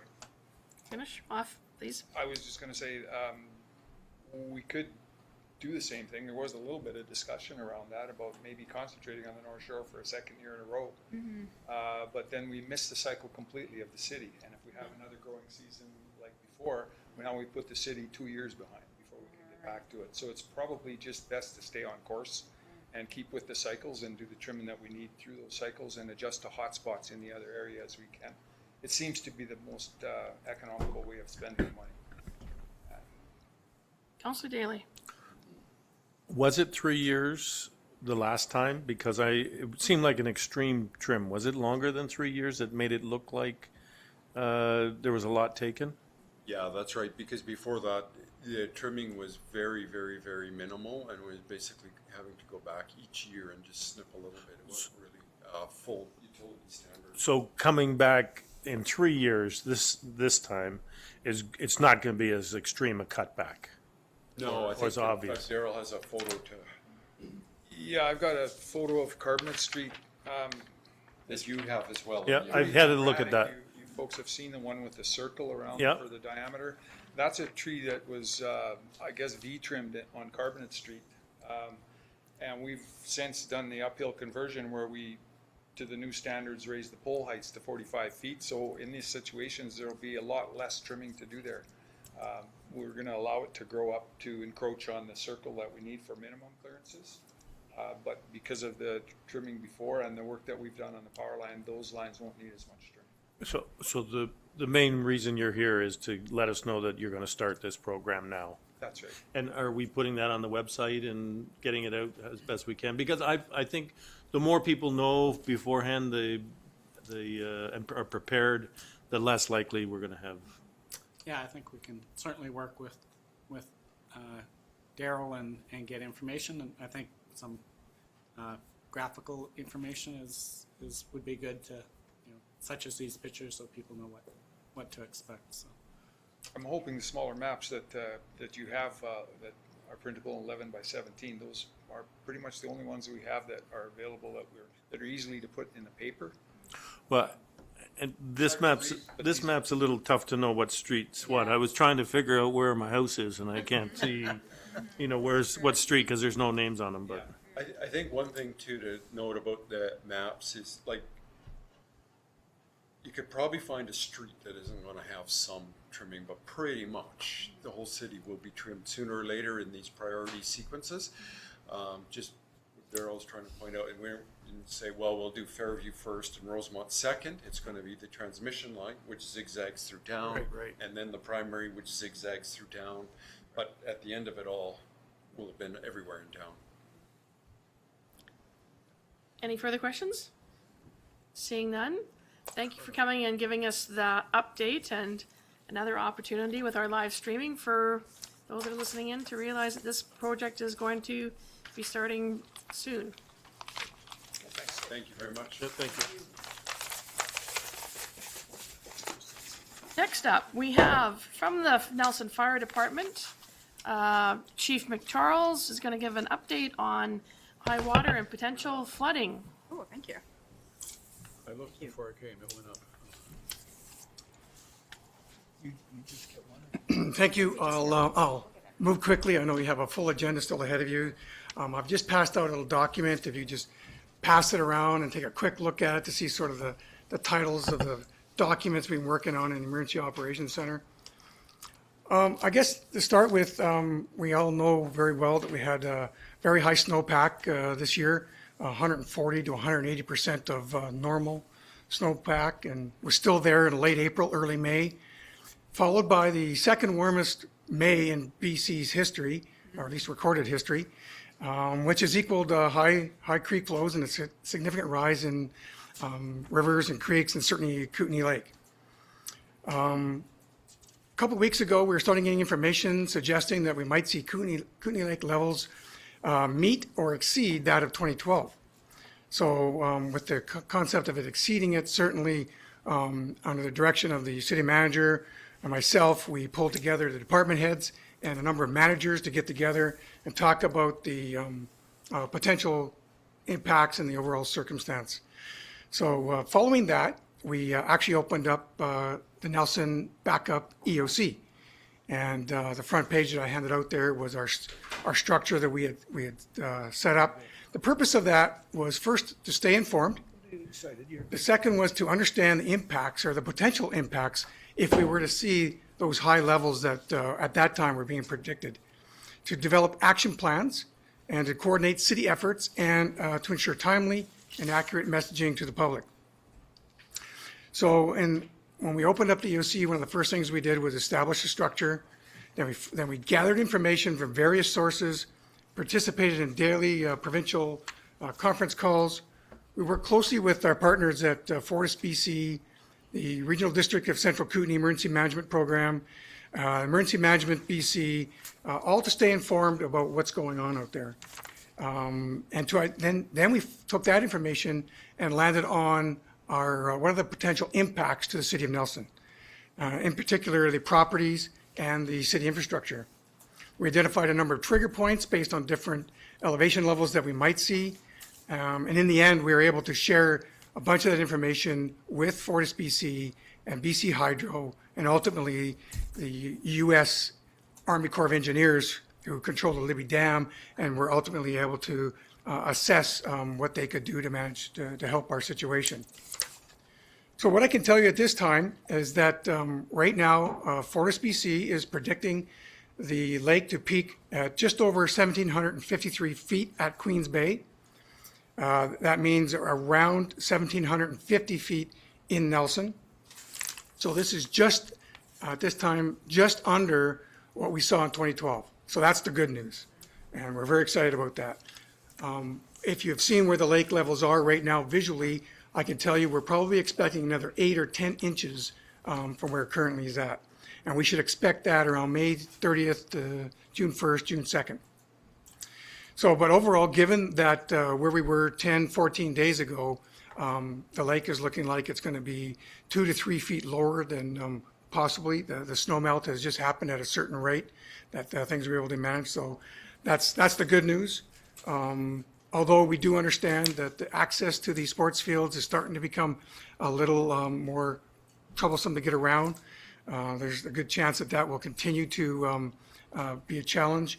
And Public Works crews continue to monitor the sports fields on a daily basis, or actually multiple times a day, to assess the impacts. Because we could see, maybe not just flooding, but we could see saturation from the lake levels coming through and percolating below. So right now we've got the dog walk between Cottonwood Park and Cottonwood Creek, I should say, and the Prestige. It's closed. The pathway at John's Walk have been closed. We put out notices asking public to stay away from those areas, both for safety and to protect the shoreline.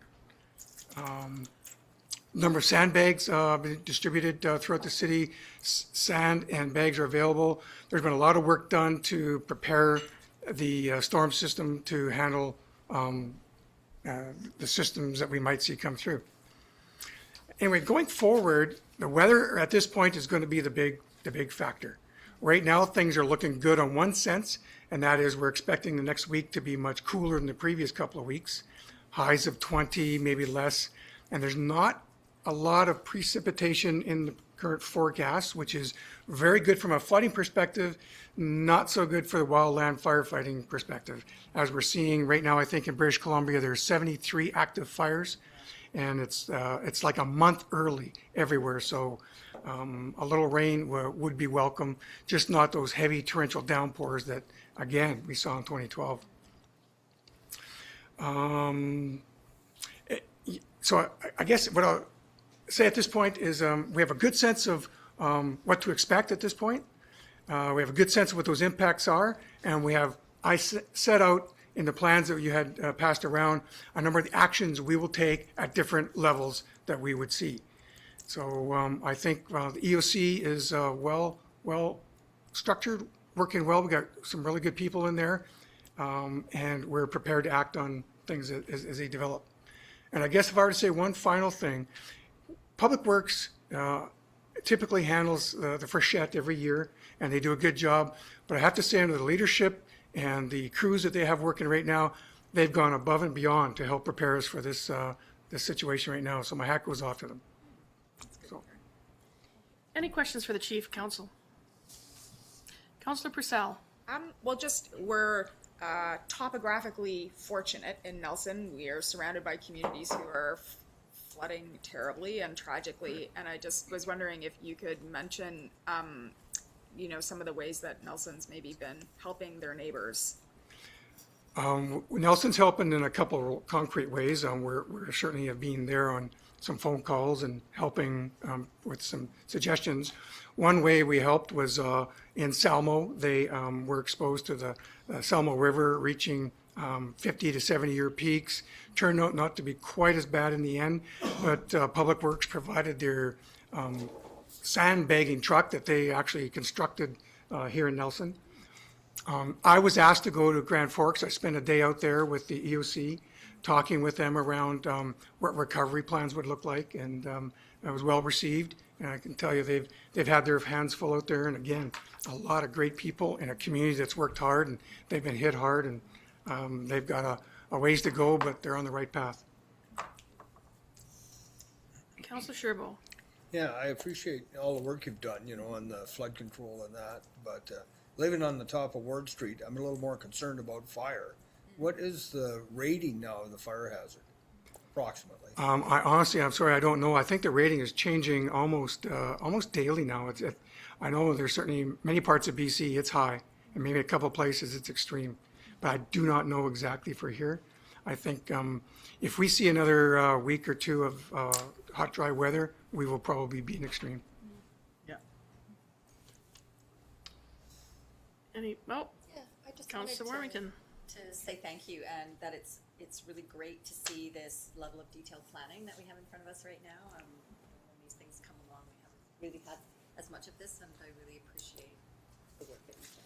Thank you. It takes a team to do to pull out the concepts that are in front of you right there, and so pulling that team together again under the direction of the city manager is what was able to make this happen. And I'm very happy with what I see. I think we're well prepared. Thank you. I'd like to, thank Len for pulling us together. As council knows, this was set as one of your priorities to improve our capability and our skill set in this way, and certainly Len's leadership in this. And I think it was actually this particular event allowed us to create some structure around the EOC, exercise it. Unfortunately, it looks like we're going to experience some inconveniences, but not damage to property. However, we did were able to pull our staff together. Len actually worked closely with the RDCK as well, and they actually got a grant to actually do some flood mapping for our purposes. Our own staff had already done that, and we spent some time looking at various elevations, and probably a foot or a couple feet higher, we start to have some pretty significant impacts. We are working on we did get a grant a year or so ago to do that flood mapping, and certainly one learning certainly for me this year was when we first looked at that, we were told that because Kootenay Lake is a controlled water body, that we weren't necessarily eligible for some of this funding. However, when you look at this event, what was it, 70 to 80% of the inflow at this time of the year is all localized. Nothing's controlled in that inflows. So we're primarily in an uncontrolled water body and have no ability. The Coralins running at full discharge, and we're just susceptible to what's coming down from the mountains. The Libby, which I think most people know, control the lake from the American side. They certainly have some influence, the Duncan as well, but 70 to 80% was really local, and us understanding where that's coming from and what those impacts are, we'll be in a much better position. And one of the primary goals we wanted to do as part of this is to start to collect some better data. What does another foot look like from where it is today, and what could potentially be impacted by that. So thanks. Oh, one more question, Councilor Daly. I'm just curious. I just talked to someone who was up camping in Duncan Lake, and they said it's low. I said I expected it to be full, and I mean I don't claim to understand the engineering of why. When you mentioned Libby, and you mentioned Duncan, That was an interesting conversation because not so much Duncan. We heard a lot more on the Libby side because they're having to really juggle two things. How much do they allow into Kootenay Lake at this time means they're storing more on their side. And I think when we first started these conversations, they said the reservoir, which is Kookanusa, if anybody are familiar with these Kootenays, that is the reservoir for the Libby Dam. But they're balancing how much do they leave to take that runoff they're going to experience later in the year. All those reservoirs are looking at two things: what's happening now and what's coming. And if they overfill it, then they have very little capacity to deal with what's coming later. So that's really their balance. And if they don't do that, Bonner's Ferry floods out, and other things on the other side of the dam flood out. So they all Again, it's a balancing act. Yeah, they're all seem to creating that capacity that they can, because we're still 140% or 30-something% of snowpack still up there, right? Correct. Okay, seeing no other questions, thank you again for coming to give us an update, Chief. Thank you. I'll just collect those.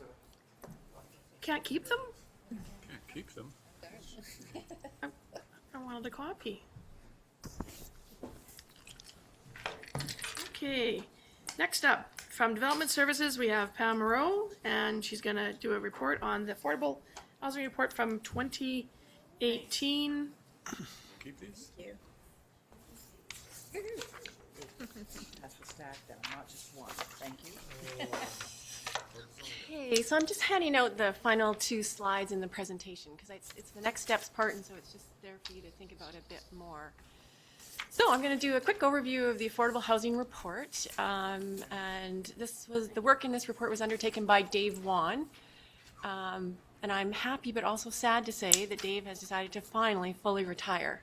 So I'm presenting this report on his behalf.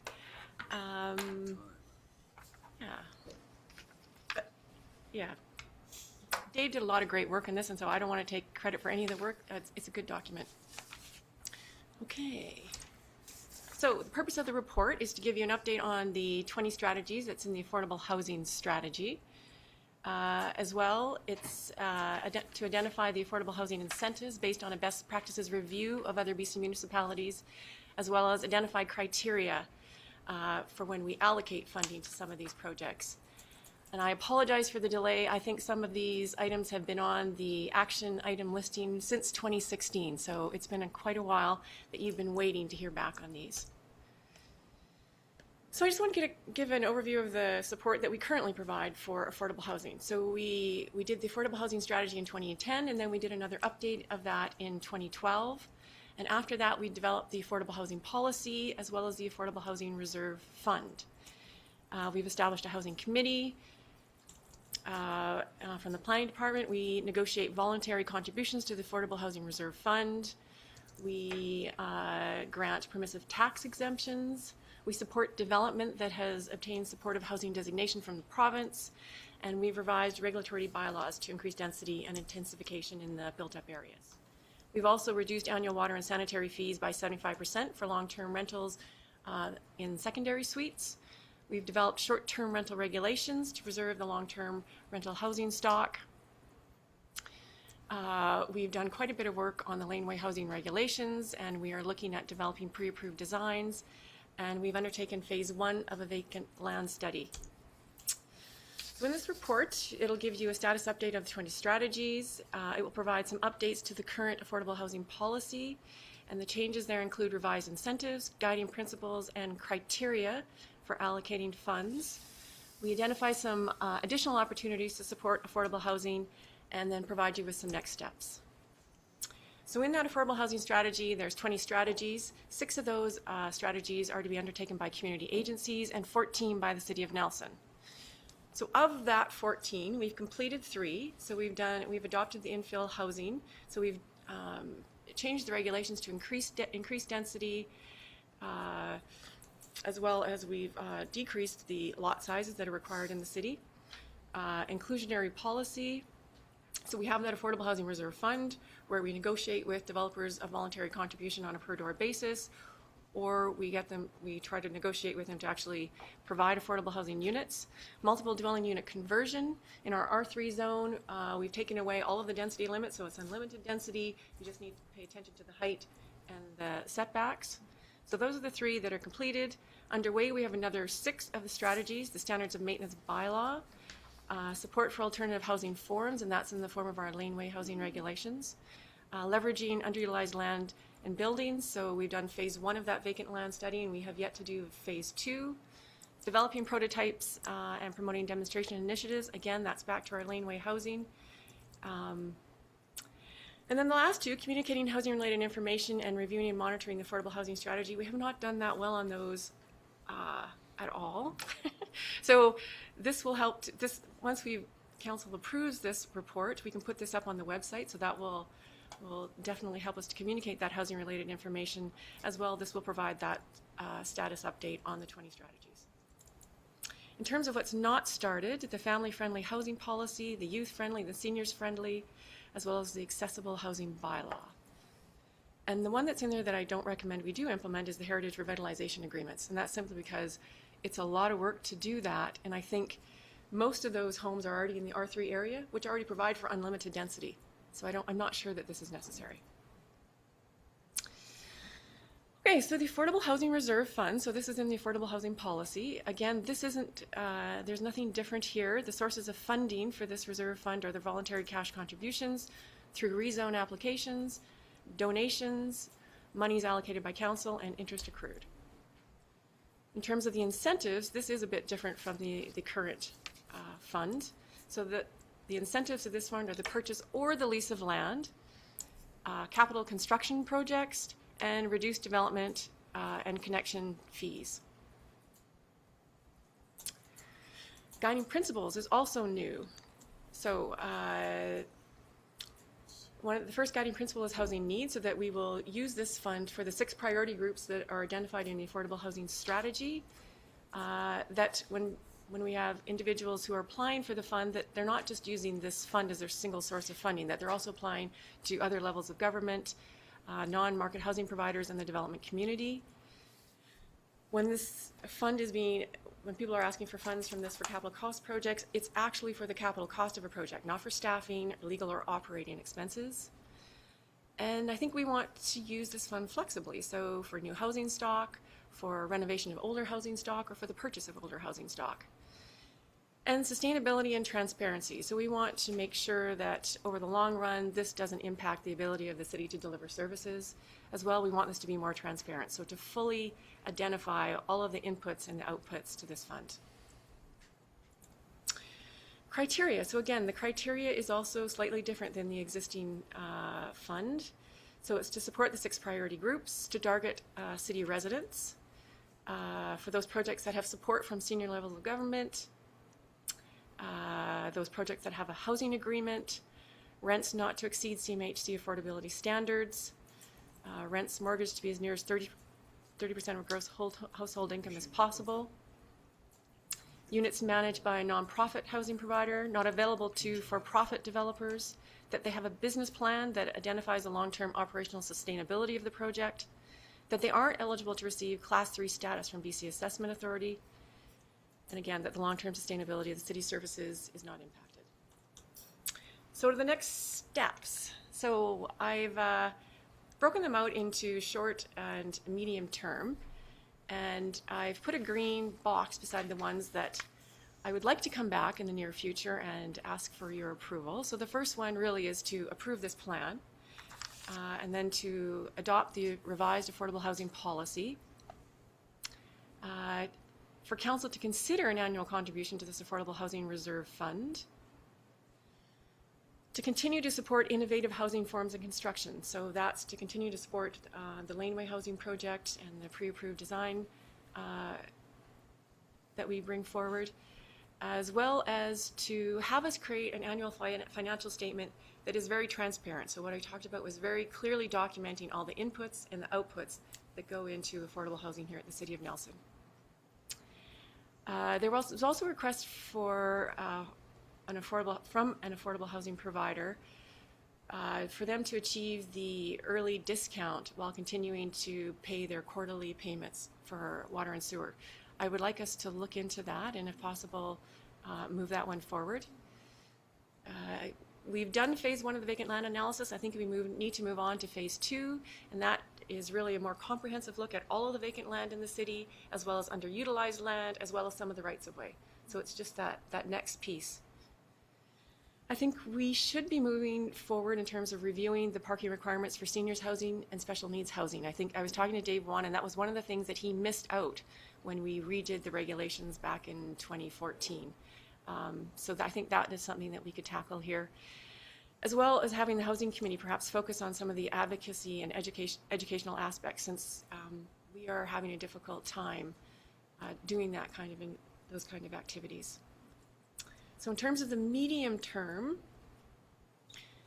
explore multiple dwelling unit conversions in all residential zones. So that really means taking what we've done in the R3 zone, which is unlimited density, and exploring that in the R1 zone, so in the rest of the city. This is potentially a big deal, and it's quite involved, and so that will take some time. Explore reduced application and connection fees for affordable housing projects. Again, I think it's a good project. I just think it will take some time to get that one done. Explore revitalization tax exemptions in conjunction with the standards of maintenance bylaw. Adaptable housing. So I think we already have quite a bit of this. We have secondary suites, we have laneway housing. One of the other things that Dave mentioned in this report is lock-off units in multi-unit developments. Again, we already allow for this in R3. It would be looking at this in the R1 zone, and in that regard, you would need to look at density as well as parking requirements. Freehold townhouses. I think this is a really interesting idea, and I think Dave was saying that, you know, if this is building a townhouse right on the lot lines, and that you could reduce the lot sizes, I think, to about 4.8 meters, which is quite small. I think it's interesting. It's an interesting concept, but again, we need to think about the long-term impacts to communities, perhaps look at some design guidelines. As well, along the same line, small-scale attached housing, so those are like fourplexes, and so again, looking at the density in the low-density zones and potentially increasing it up to 4 units. So that's kind of the overview of that report. Council, questions? Councillor Purcell.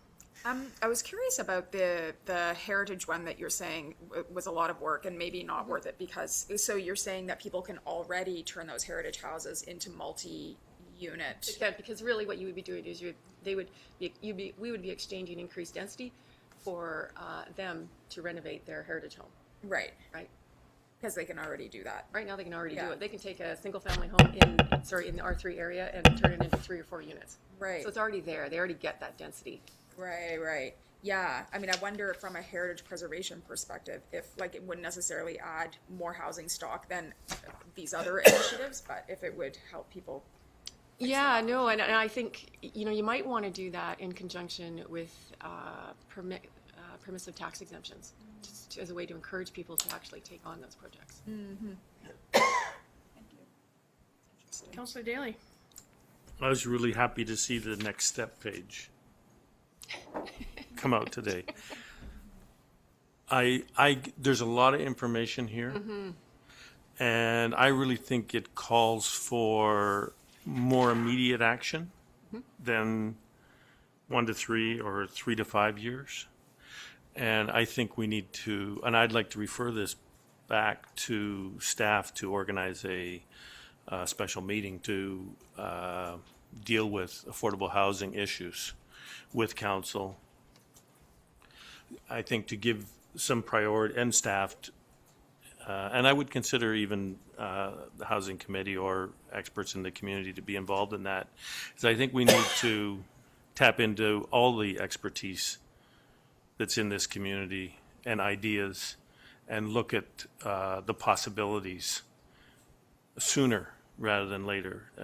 I get we're a municipality and we work on policy and we do all this stuff, but I'd really like to get a sense of what are the priorities here and shorten the timelines to make something happen to create more housing, to create more density if that's what we need. And there's some things missing when I think about the vacant land survey that we've done stage 1. I had hoped that it would provide some vacant land space that would say where some more housing stock could be built. It hasn't shown that. The second stage of that vacant land survey, and then I'm also what's not here. The other piece is around privately held vacant land, and how does that happen? Even if it's about encouraging people to look at what land they have, if you want to be part of the solution. There's lots of properties with triple lots or vacant lots and that are privately held. That we may need other people in the community be coming forward and saying, that need a nudge to help be part of the solution to this. And I think business owners as well. It's a really broad topic that's right today. I don't want us to be a community in 2 or 3 or 5 years that we don't have enough accommodation, which we don't already, for service workers to be able to do the tourist industry and the service industry. And again, I think business people need to be part of that solution. And I know it's broad, and I've gone broad to kind of say, I think we need to be come back and come up with some really concrete steps we can take sooner than 1 to 3 years or 3 to 5 years.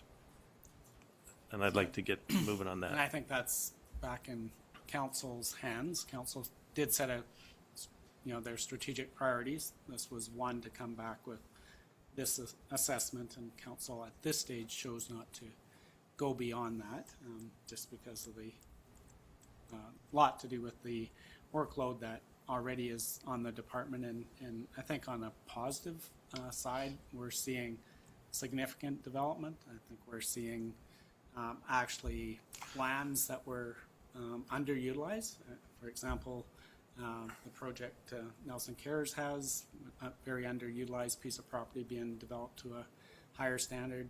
Jim Reimer's project, again, a underutilized piece of property being developed. I know there's talk about the Kiwanis lands. Again, I think that's a underdeveloped piece of property for housing that I know BC Housing certainly working with them to see if that's developed. We're seeing 2 or 3 additional, multifamily properties that looks like the private sector is looking at developing. So we're seeing a lot on both from the nonprofit and the private sector starting to develop, and that's, I'm sure, partly to do with, certainly on the private sector, with land prices and demand in our community. So anyway, it's ultimately up to council if they want to push this ahead of some other things where we have a certain amount of capacity. These folks are flat out with just the development that's hitting their plate every day, and those are the ones that we know will get built if we work with those developers. Mayor Kozak. Thanks, Pam, for this report and for the next steps. I think that what I'd like to start by saying is that I'm really proud of the work that we've done over the last few years in conjunction with the Housing Committee and development staff and with developers within the community to try to address this issue. We know that we have a affordable housing shortage, and it's not an easily solved issue, but we certainly have done some proactive things to try and cope with that need. And I'm proud of the fact that we did things like develop the vacation rental or short-term accommodation rental policy that would try to address some of this need as well. And I know that other communities are still without one of those bylaws and are looking to us for some good examples of how we do those things. I think Councillor Daly was on the right track when he said that we have expertise within the community as well. There were a couple of things that you mentioned at the beginning of your presentation regarding policy development. And I think if council has a workshop or a discussion at some point in the near future to identify maybe the top 2 or 3 policies that we need immediate action on, or not immediate, but short-term action on, I think that would be a good start for us. And if we could have some staff support in that, I think that we would have some great support from the Housing Committee or members of that committee as well. And I know Councillor Morrison, as chair of that committee, I know this is landing some work on your plate, but we'd be looking for some leadership from you as well as the spokesperson for that committee. So thank you for this report. I know that we have a steep hill to climb, but we have made some progress. Yeah. So thanks. Sure, Bo. Yeah, thanks for the report, and it's been very detailed, and I think along with a vacant land inventory, I don't know if we've done an inventory of vacant housing, because that would be another interesting. I don't know how many we have, if we have a few or if we have a lot.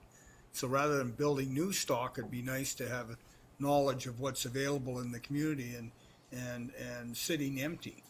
But you know, it's we need to look at this and try and get more affordable housing. I think Peter Ward deserves credit for building the first rental housing in years, and so it's long overdue. I think the last time we had rental housing was Valhalla Apartments, which I don't know are how old now. So it's tough for the business community or entrepreneurs to build rental housing when they can make more money building condos. And that's like what we'd like to see more of. Yeah, and it's interesting because right after Peter Ward started his, we now have that 8-unit one up on Victoria Street. Yeah. So some of the first rental housing we've had in a long time, which is great. Yeah. And I think you have to remember, even if they're condominiums, a lot of those do get rented. So that does add to your rental stock. So they're not all affordable, owner occupied.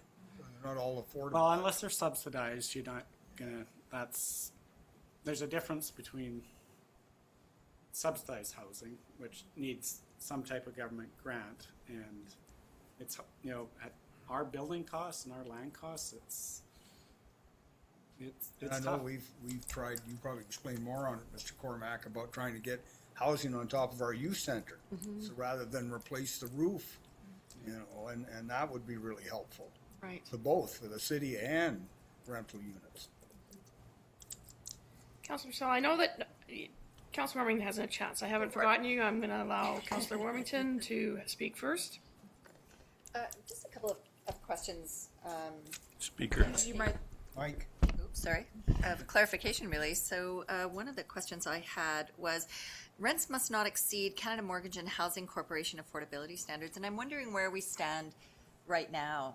I mean, what are those rates? What are we looking at in terms of?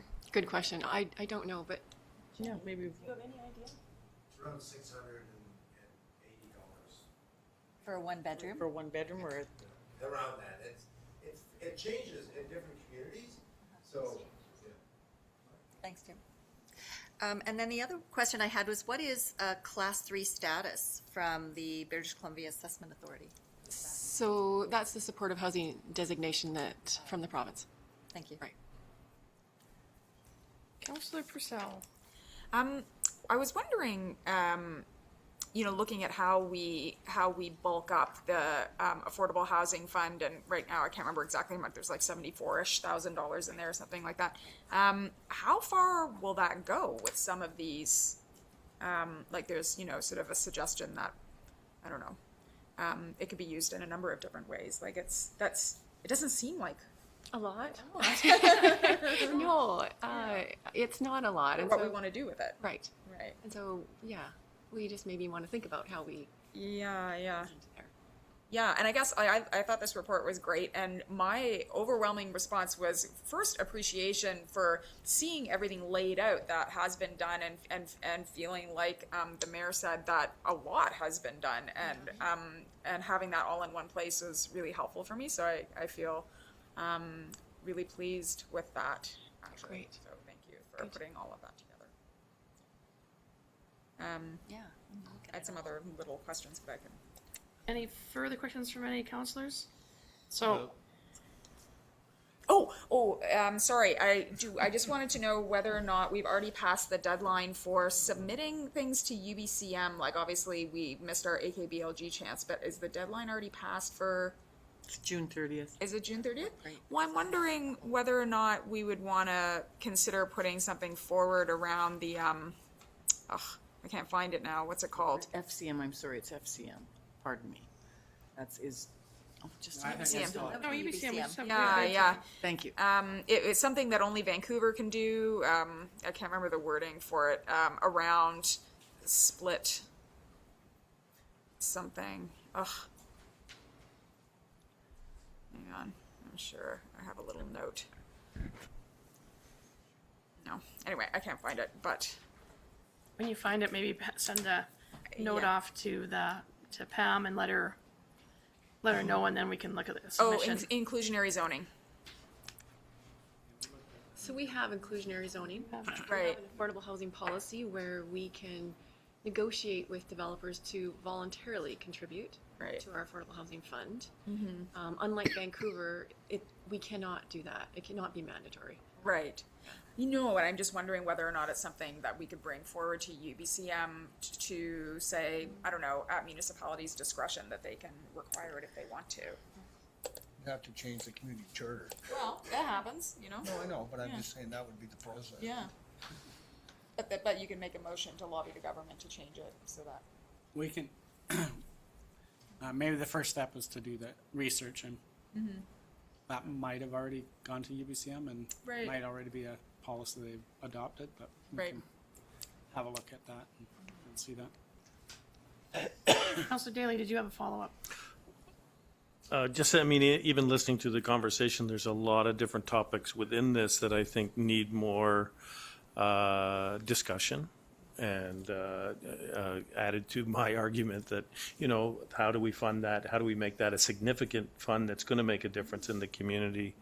How do we deal with requests that we've had? I don't know that this resolves that, what policy we have. So, and I just want to go with the momentum of having this now and continuing to the next step where we can begin to implement some other things. And I don't want to take away anything from what has already been done in the, and I also get that some of the things that we're doing around laneway housing and that takes time for uptake. And, but maybe there's more we can do to put in place to sow some seeds for more affordable housing. And so I just want to continue that. That's why I asked for it to be referred to a business meeting where we can have a discussion and talk about those priorities. So, no other questions? Okay, do you have it? No. Okay, so I'm gonna get to have the last word on this one, only because, this is my committee. But I just want to say that I have, just in response to something that Councillor Daly had said there about workforce housing, I have spoken with the Nelson Kootenay Lake Tourism Association, and I have asked them to actually try to determine for me some numbers about whether or not there is a need for workforce housing and whether or not that sector wants to look at developing housing. And when I met with them, they had they didn't feel any urgency around this. I asked them to look at some numbers, and maybe their numbers will create urgency. But it was just an interesting conversation, because I know that it's been had in the community about, I believe in the past it was the co-op having problems with their new location, finding enough accommodation for staff, and people were moving on. And, there's a number of reasons why that might be, not just because there might not have been a place to live. So I have asked them to do that. Now that it is their busy season, I don't expect them to be getting back to me, but I will be following up with their ED in regards to that. I also just want to thank the members of the Housing Committee. This committee is well representative by a cross-section of agencies in Nelson and individual business people. And we did have the opportunity to review this document at our March meeting. So something that often doesn't happen is we actually saw it before it came to council. Often council takes the first look and then it goes off to committee. And that at that time, we asked for any members of the committee to feel free to make submissions. And I know that a few members took up that opportunity, and their concerns have been reflective as much as they can be in this document. So what I would see, and again, responding now to the mayor, is now that we've got sort of another priority order of these next steps, I think this little 2 pages that you've just sent out will be a nice document to circulate to members of the committee, and that we can continue to have some debate. And we'll be meeting in July, and hopefully we'll have a full complement of members attending the July housing meeting to further these discussions on this very important topic for the city of Nelson.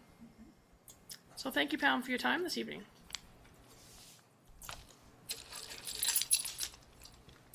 And moving on, we have recreational cannabis. We have Natalie coming up to talk to us, and we're looking at the proposed amendment to the zoning bylaw up next. Are you doing this, Ree?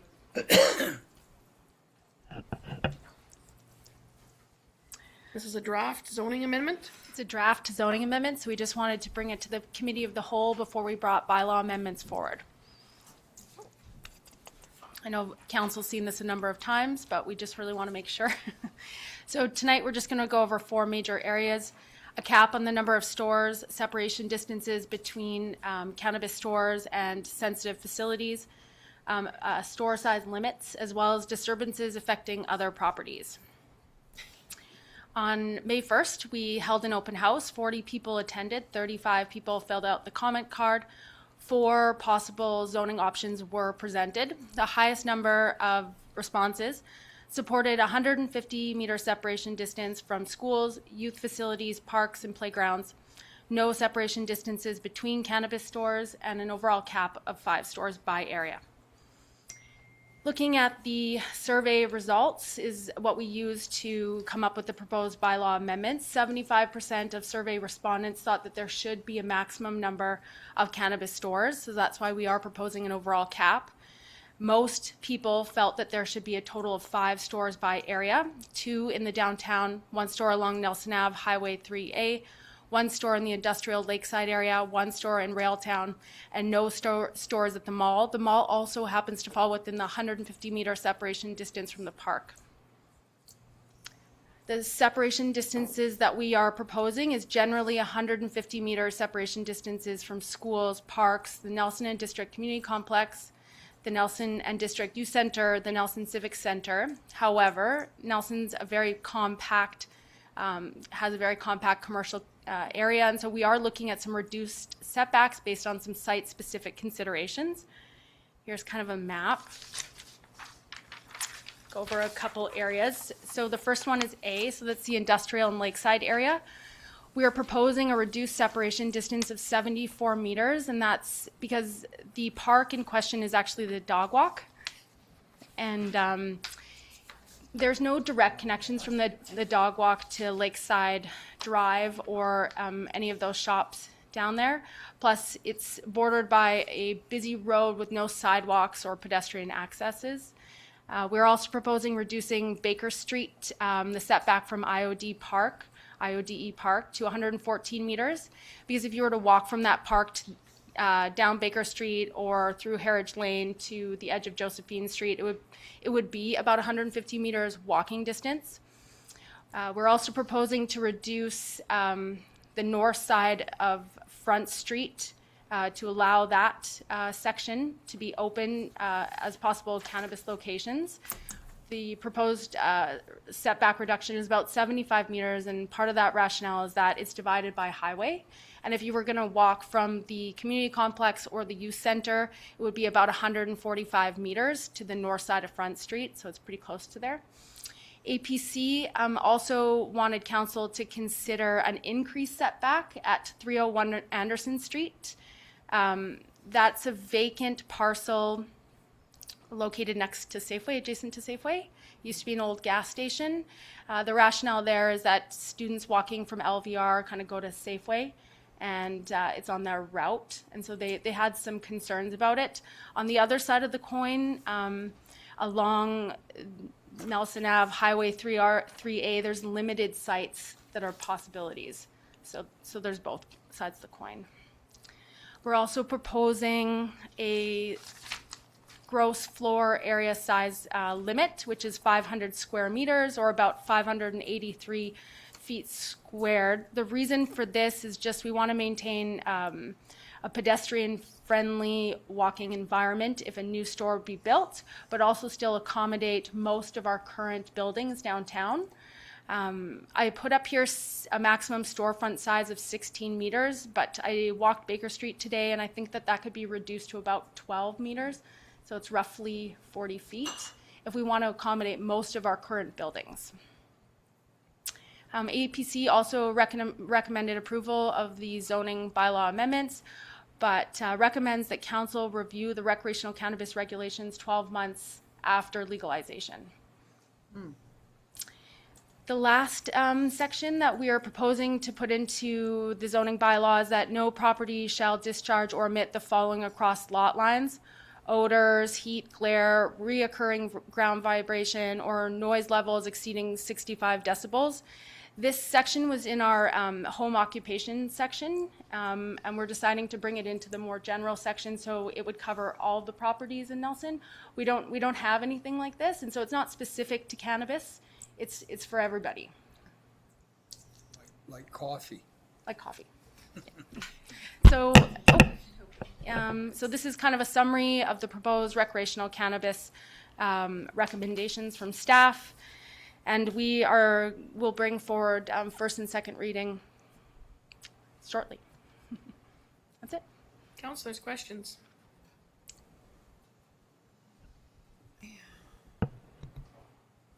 So Natalie, just the clarification in terms of the map that you handed out in terms of that, is the intent still to have a map like this as part of the zoning bylaws so that people know exactly where and where not you can? Absolutely. So we're going to include a map instead of just separations distances listed in the zoning bylaw, and they can refer to the map, and it'll clearly show which parcels are in and which parcels are out. We didn't quite make it there for tonight, but we will have that map done and ready for first and second reading. We'll also have it online so someone could kind of zoom in, and so there's no discrepancy. You're either in or you're out, and it's very clear. Mm-hmm.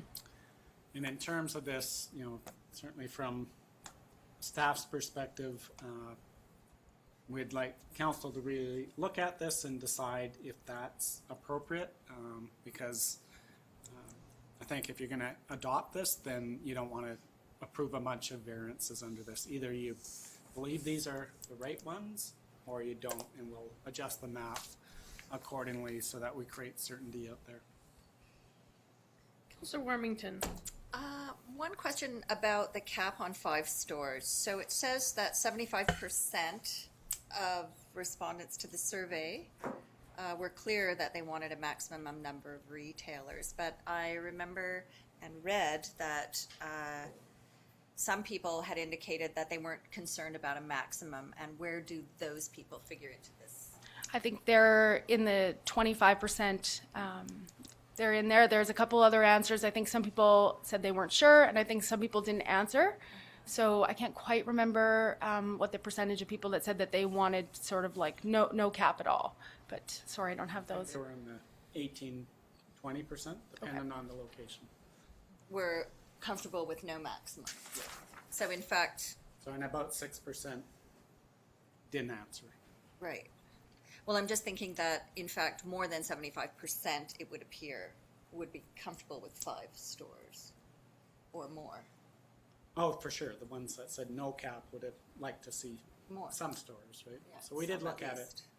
I think there's, if you look at the survey results, I think the downtown had the highest that said, the highest numbers that people didn't want to see, or the lowest numbers that people didn't want to see any stores.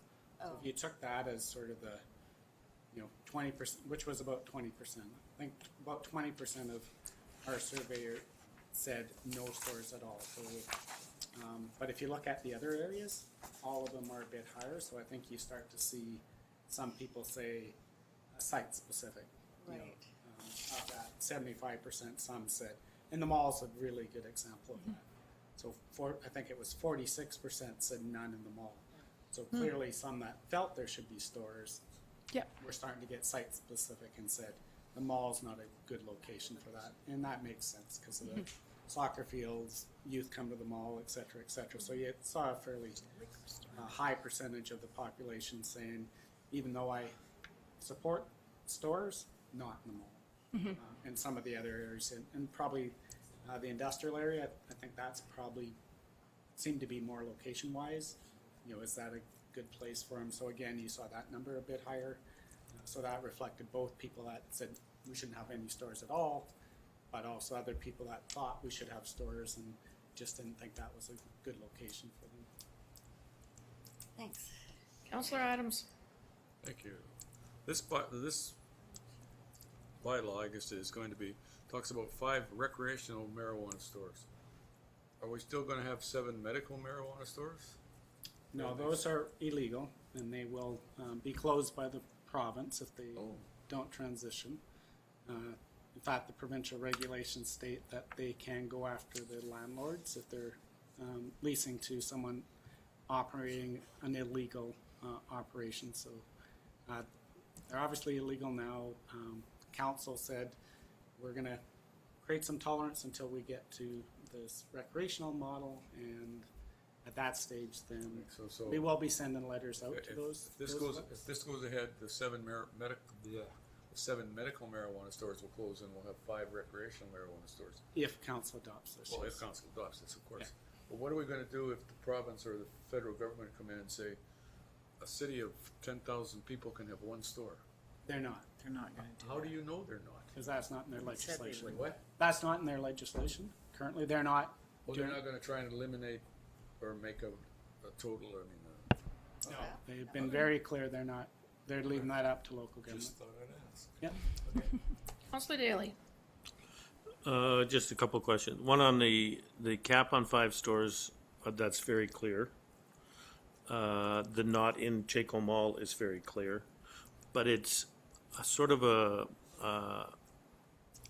to gather that you would have only 2 downtown and 1 in this area, 1 in the other areas you're mentioning, is sort of a surmising from the surveys.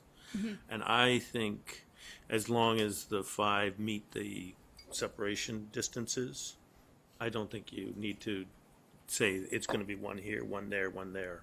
I mean, downtown could conceivably have 3. I don't know what the separation distances are. Could it have 3 or 4 within that area? Possibly, yeah. We're not proposing separation distances at this point between cannabis stores. Okay. But they would be restricted by area is what we are proposing. But if you were, so that's what we're proposing right now. That is what we brought out to the public, and people did seem happy with it. But of course, if council wants to go a different direction. Well, I'm just saying, if I saw applications that were 3 downtown, it wouldn't bother me. The challenge with separation distances between stores is who's first.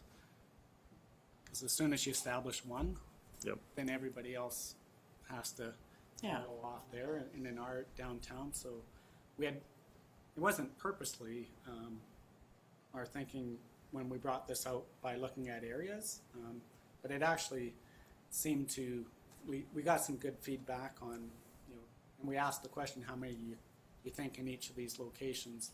And if you go by cap by location, then we're feeling then you're less worried about the separation between 2 of them. So if you said 5 anywhere, you could have 5 downtown, you could have 5 right on Baker Street next door to each other. So, unless you start to, so putting the number cap, you felt dealt with the separation agreement or separation it just seemed waiving.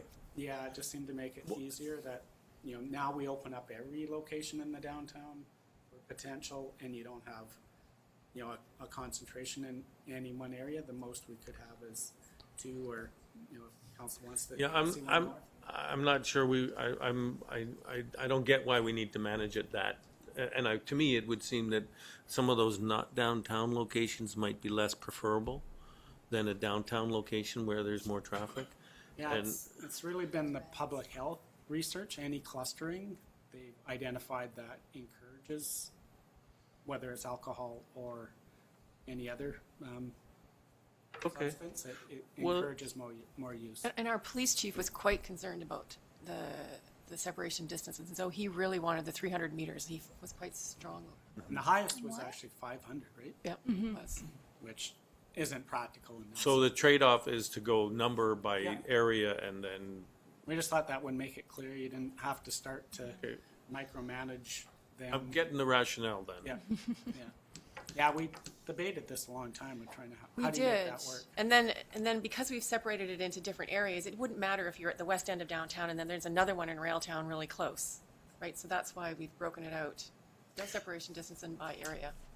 I can just see the issues we're gonna deal with when we have more applications than locations.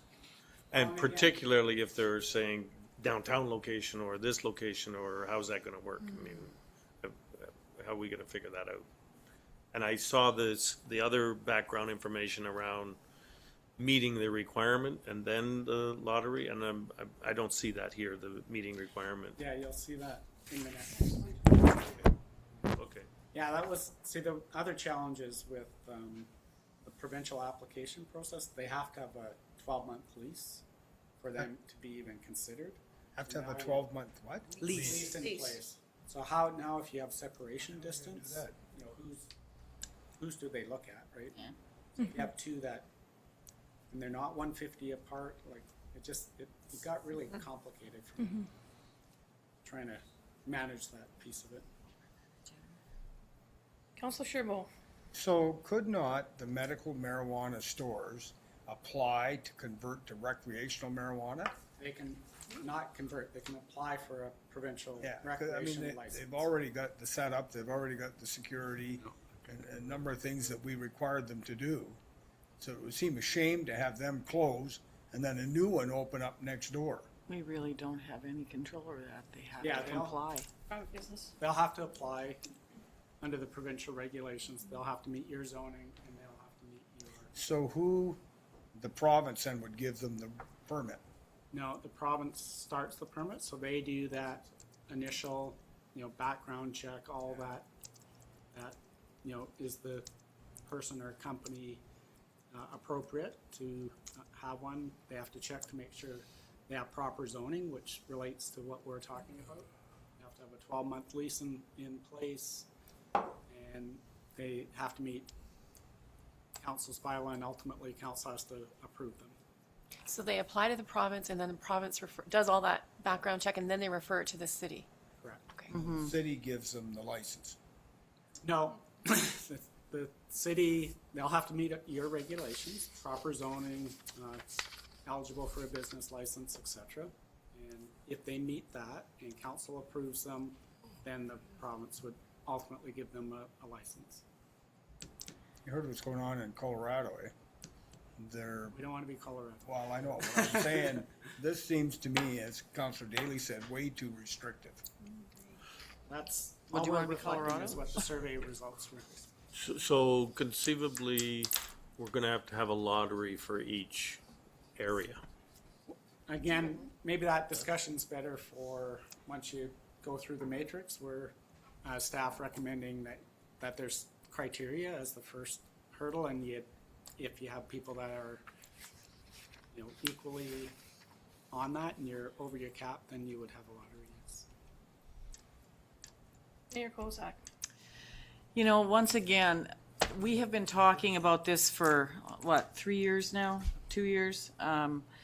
And I think that a lot of good work has been put into this by staff and and through input from community, and we have done the best we can in an imperfect situation, and in a situation where local governments really have no business poking their noses in. But through the course of doing all of this work, I think one of the things that we did achieve was we got a good indication from community about what the community wanted. We've done our best to accommodate the medical marijuana or medical cannabis community. And through that work, we have developed a fairly decent bylaw. Some would argue with that, but at least it gave us a head start. And there are other communities that are not even haven't even embarked on this process yet. They're waiting for true legalization, and good luck with that when the gates open.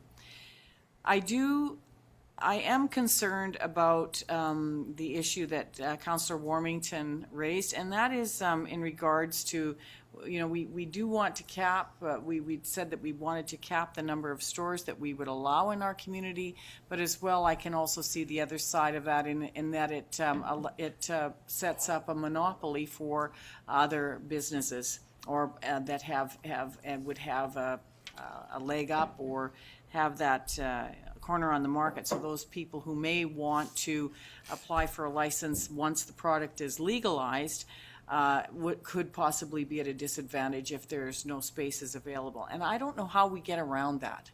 I've been tossing that around in my mind. I'm not sure how we balance those two values out.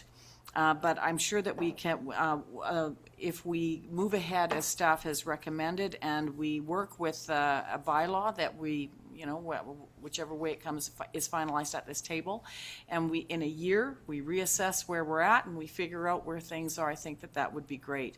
I'm also curious as to what is going to happen in terms of this industry, because we now have growers who, in the Kootenays, who have formed a cooperative who want to grow, which is, I think, legitimizes an industry that's been here for a long time, and that we'll see how that works. But as well, we have communities adjacent to us, and such as Trail and Castlegar, who haven't legalized anything yet. So it'll be interesting to see what happens to the market when they move forward and have stores in those communities as well, and also in the rural areas. It's going to be an interesting time that we're entering. So I want to thank staff as well for riding the wave with us on this one. It's been a long haul, and it's been controversial. It's been exciting. It's been a lot of hard work and a lot of time spent on this particular file in a very busy city. So thank you, and we'll see what the next stage brings. Councillor Purcell. I just had a question. If staff could remind me again how the 5 stores were arrived at. Like, I seem to remember, and please correct me if I'm wrong, that for the people who said that they wanted no cap, that doesn't equate to a number, so that doesn't go into the average. Did we add the 0 in for the people who said they wanted no stores? I wonder if we should get Alex Toom up here to explain the data. He's a bit of a data man. He's on call for this. Sorry, Alex. Yeah. I mean, I read it. I want to make sure I remember it correctly. Yeah. So so the way that we got to those numbers, and the 5 is the resultant of both the statistical median and the statistical mode, right? So the mode being the most common responses, which is one way of looking at things. But the median is important because that's, you know, when you're looking at compromise, right? When you're trying to take, well, yeah, you had a bunch of people who said there should be 0 stores, right? And the survey was all by area, so 0 stores downtown, 1 store here and there. And then you have people who have said who wanted no restrictions. If you assign a number to those, actually, and you say 9 stores, for example, someone who wanted, you know, no restrictions in downtown, that could easily be 9 stores just downtown. And then you go to, you know, in terms of the median response through there, the compromise between, say, everybody who responded to the survey ends up being the numbers that we have here. So you did add a value for unlimited? Yeah, I believe it was 9. Oh, okay. Yeah. Okay. Yeah. So that's interesting. I don't think I did know that. Like, okay. yeah. Yeah. I believe that's the number but on the higher end, basically taking what, you know, some people actually wrote 9 stores, for example, for downtown. So taking the higher end number on that. Oh, okay. Yeah. Mm-hmm. Councillor Sherbo. Will not, I don't know how to put this, will not the market decide who stays and who goes? No. Like, if you get stores that don't make any money and they go belly up, say, or go bankrupt or whatever you want to term it, then does that allow another store to come in? I don't know how. Are we going to have a list of, say we got 25 people that want stores. If one drops off, does the next person on the list be able to set up a store? We could talk about that more with the next report once we're on the zoning, but that's what we'll get. Let's do that. If we could go to the next one, and if there's more questions on zoning, we can. Yeah. So if there's no other questions on this part, we'll move to item F of tonight's agenda. and that's recreational cannabis, proposed amendments to the land development applications, procedures bylaw. Back to, oh no, Alex is taking over now, Yes. okay? Thank you, Natalie, for your presentation. All right. I'm too, I guess I'm too old. I'm not young enough to have a PowerPoint presentation. But let me... Thank God. Yes. Let me sort of, I guess, contextualize this procedures bylaw amendment. So liquor licensing, you're familiar with. We have a land development procedures bylaw. There's a... it's a little distracting. For this report. Bit of a nightclub vibe now. So by and large, the licensing and even the distribution system for cannabis, once legalized, is going to resemble that of liquor. So what we did then is take that existing schedule then that you'll be familiar with from the for liquor licensing procedures. You know, point number one, we receive an application and collect payments and go on to public input collection and presenting a recommendation to council and going from there. The main difference, of course, is that there isn't a municipal cap on liquor stores, right? So the province has its restrictions. There's a moratorium on those. There's a 1 kilometer separation distance, so that gets dealt with at the provincial level. Cannabis is the exact opposite of that, where province isn't doing any of that, like they do for liquor. And where council can consider any liquor application that comes its way. Cannabis is the opposite, where that, as per the zoning, there's a restriction. So exactly as the question has already come up, what is done in the case when we have more applications than there are places. So there was the handout that council has in front of you, the other one that was in the map, and that explains, the top level of that explains sort of the micro level, so to say, in terms of individual application, the workflow of those, which is exactly the same. It's just a visual summary of what's of the attachment to this report, which is the draft amending bylaw. The bottom half then is one scenario, essentially, just to allow you to visualize what does that look like on the macro level, the higher level, when all of these applications come in. Right, so the scenario there in front of you then is, say 20 applications come in citywide. They're mixed and matched all over the place. Right? I think there's something like 13 for downtown and so on and so forth. And well, what does that look like? So the first step that's different from the liquor licensing. So we go to collect public input. There's 14 days for that. Is then going through this scoring system through the matrix, which is in the report here.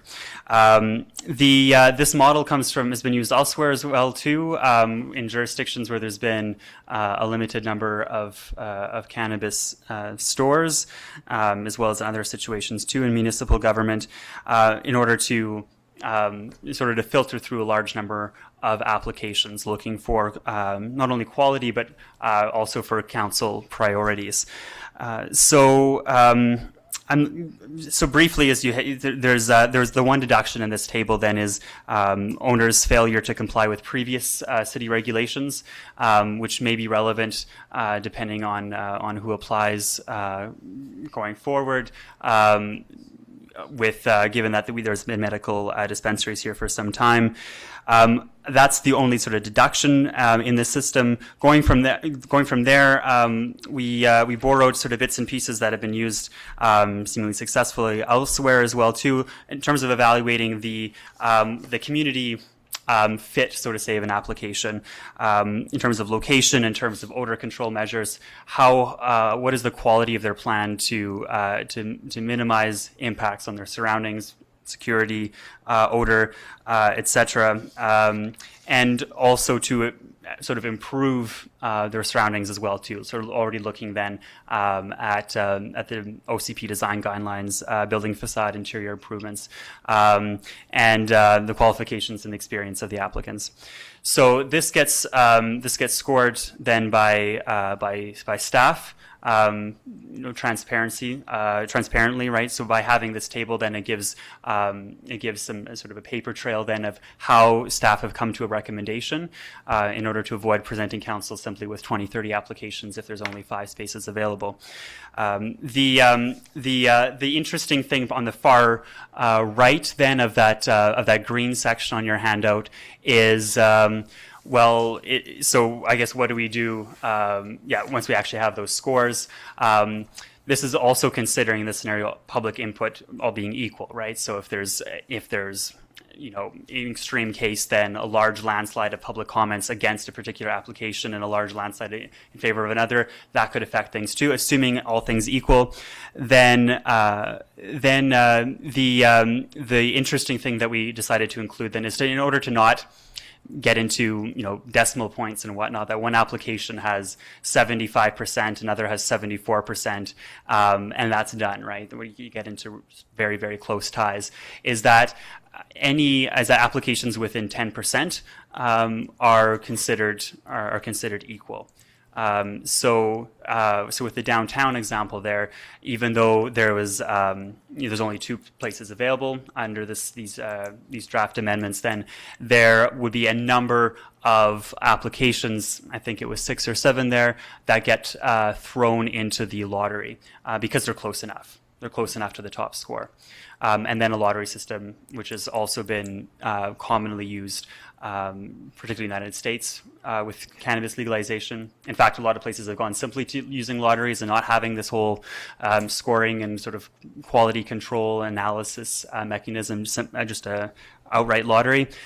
This is a bit of a hybrid between the two. It's maybe where I leave it for that in terms of the new applications. Councillor Sherbo then had the question in terms of what happens later down the road, if licenses. See if there's Sure. Okay, let's divide it up. Councillor Daly. So in looking at this, I find the matrix a little subjective. And That's why we had the 10% rule. okay, I get the 10% rule, but what I would be recommending and what I'm suggesting is that you absolutely have a matrix and there's basically a pass or fail. You qualify as a potential business operator, and then you do the lottery and keep that standard high. Yeah, we wanted to just to explain sort of the thinking around this. We did want to consider certainly things about odor control as an example. The challenge at the provincial level is you can't, because of the building code, we can't mandate certain ventilation systems because it's part of the building and that's controlled by the building code. So really that's what we're, if someone, comes with the charcoal, the latest and greatest ways to control odor, then, we felt they should get a higher scoring if they have a security plan that's the most solid, etc. So that's why we also identified that kind of your pass or fail, that if you can't score 50%, you wouldn't, even if you were the only applicant, we would recommend denial of that applicant. We get, the lotto is 100% just by chance. We think we should build some quality into those applications. Staff have, we do this all the time, whether on all RFPs we do, whether in human resources when we rate candidates, et cetera, et cetera. So this isn't, we do this all the time. In what areas? Human resources, request for proposals when we select consultants, et cetera. So this isn't something that would be new to. We have a similar matrix for others. I would suggest if you want a broader range of, is it the 15% or 20%, that you would look at that. And I think as you identified that ultimately council has that, that say you have to approve or deny applicants. But we do recommend that you have some quality control. If you're going to have a cap, you might as well select the strongest, and we will make a recommendation based on the scoring and the lottery, but you have the final say to say, I think for whatever reason, somebody else should be that preferred applicant. Otherwise, it's just total chance, and you may not get the strongest operators that you would hope for. I hear what your rationale is. I still think that if you meet the requirement for security, for location. So make those stronger? Is that what you're saying? Well, you make it so it's objective. There isn't any, what's a nuisance? Councillor Adams would say they're all a nuisance. I'd say something different, maybe, I don't know. But I would make it about measurable items. So when we talk about effective security, have you got all the things that we looked at with we didn't have this when we did the medical cannabis. We looked at what was required, and I think there was a list of things that we said, around staffing and time and who they were. And we're going to have more oversight from the province with these licenses than we had. That's still developing. Yeah. What level I think they are going to talk about security pieces. I think if a business met all the requirements and then said, oh, and by the way, we're gonna put in a $50,000 odor reducing top-notch thing, you could take that into consideration when you go, and whether they are included or not, I don't know. But I think once they meet the requirement, And we will be objective. It's not like we're going to decide whether there's some unknown reason why this one is more of a nuisance than this one. So we would intend to, if we identify, what are appropriate ventilation systems, which are, fair, good, and best based on objective criteria, basically would tick. You have the best, you get an X. But you're talking about a point system that a person is going to be applying as opposed to meeting a requirement. And I already think these businesses are going to be jumping through a lot of hoops to even be qualified. And when you start talking about deposits for leases and have all of those things in place, or the opportunity for those, it's going to be a high requirement. They're going to be serious. I don't see we've had issues with businesses now that are... We had one just closed because of odor concerns. Oh, okay. Point of order, Chair. I'm wondering if we could just continue on. Yeah. And hear, unless you got a real burning issue here, we're here to hear the report, and then there's going to be opportunities as this comes back to first and second reading to have even more discussion, or to be able to communicate with staff our concerns about what we see as lacking. Well, I think I'd like to ask a question. Okay. So I see the part that says that, we looked into giving priority to local business and nonprofits, but have had the legal opinion that we can't do that. For prioritizing local business anyways, but was it the same for prioritizing nonprofits, or? For essentially the legal advice then was that we aren't able to discriminate then based on who the applicant is, right? We can look at the application itself in terms of say anything from design to whatnot, but not whether it's a corporation or a local business or a certain individual.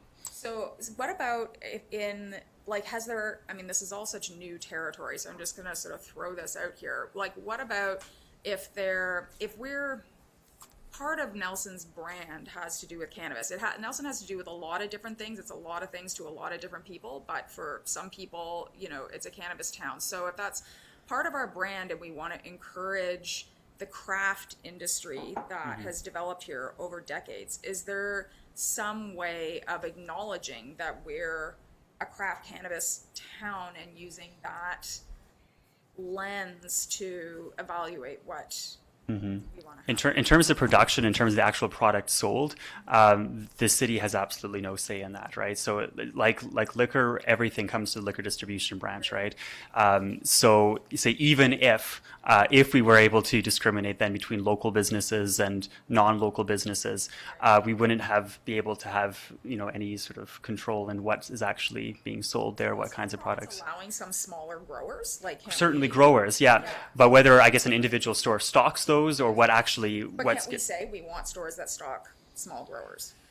I don't think we could say that at this time because we really have no information right now on what the costs, for example, the wholesale costs of those products are going to be, or so neither do the applicants. So for the applicants, I guess, to come forward this time and say they're going to be stocking a particular product when that product list, so to say, from the province isn't available, let alone the prices, then.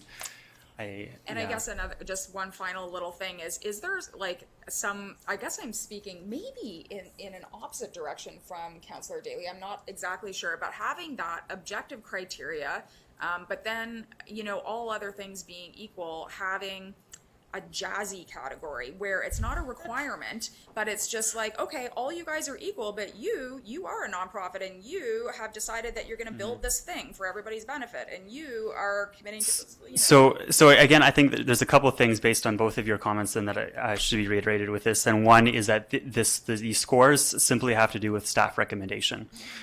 So at the end of the day, if an application is eligible and meets all of the hard and fast, you know, zoning and business license bylaw and provincial regulations, we have to bring them as staff. We have to bring them to council, and those will be presented for consideration.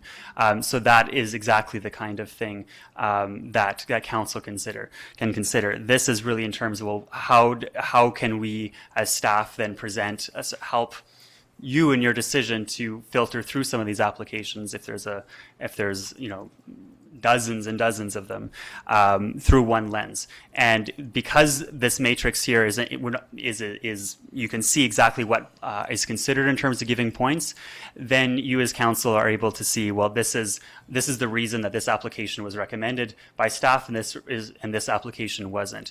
If the matrix wasn't there, staff would still have to present a recommendation out of 20, 30 plus applicants, and you wouldn't have an idea necessarily where that recommendation came from and why staff recommended this application and not that one.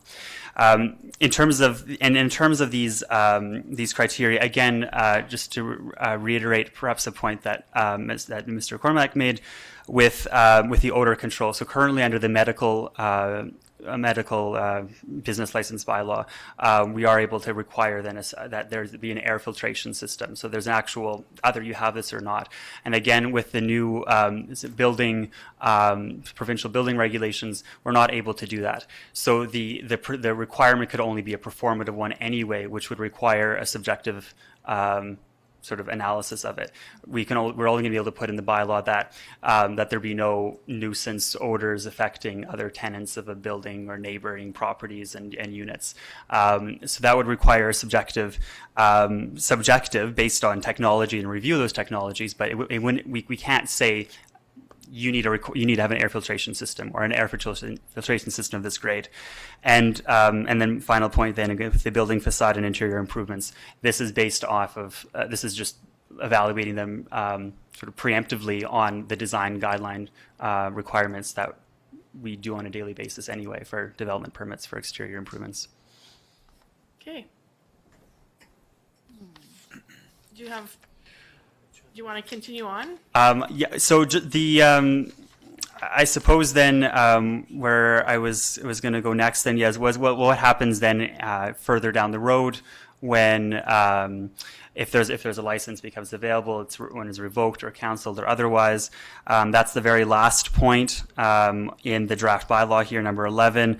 In the event that a license is canceled or revoked, the city will announce this on its website within a reasonable time frame, so as soon as we can, that this license has been canceled, indicating then that there's a potential new license available, and then we would wait a quarter, so 3 months, to accumulate applicants, so that it doesn't end up being a first come, first serve thing. But one person came in on one day and they get more consideration than the person who came in on Tuesday. So wait a quarter, batch those up after making a public announcement. Maintaining a list is something that's been talked about, but it's quite problematic for many reasons, maintaining that list. So just a public announcement is the fair way to go. Probably one of the biggest one is you have to have a 12-month lease in place. So who's going to sit on a property for 12 months waiting in case someone cancels or revokes their application or whatever. And just like liquor, licenses are not transferable, provincial licenses. So no one owns a liquor license. The province owns that liquor license. Cannabis will be the same, so I can't decide to sell my business and give it to you. That you have to get approved by the province for that. Councillor Sherbo, you had your hand up for a question. Well, that's okay, that he answered the question that I had. Councillor Warmington. In the cannabis license application scenario, micro level, there's public notices given and comments are solicited for 14 days. I mean, it seems odd to me that in terms of granting a business license, we would go to the public. Again, this is that section basically word for word is copied over from the existing liquor licensing procedure. So, where there's an ad that goes in the paper, there's a board that goes up on site announcing to the public that there's been a liquor license application for this place, and then comments are accepted. So, that's where that came from. I guess to reconsider that, we would probably also want to reconsider then, I guess, whether that's appropriate for liquor. By and large, it's And that's the same a system. requirement from the province. That is a requirement. Not the 14 days. Council can choose what that consultation period is. But it's a requirement to get That there be public consultation. public comment.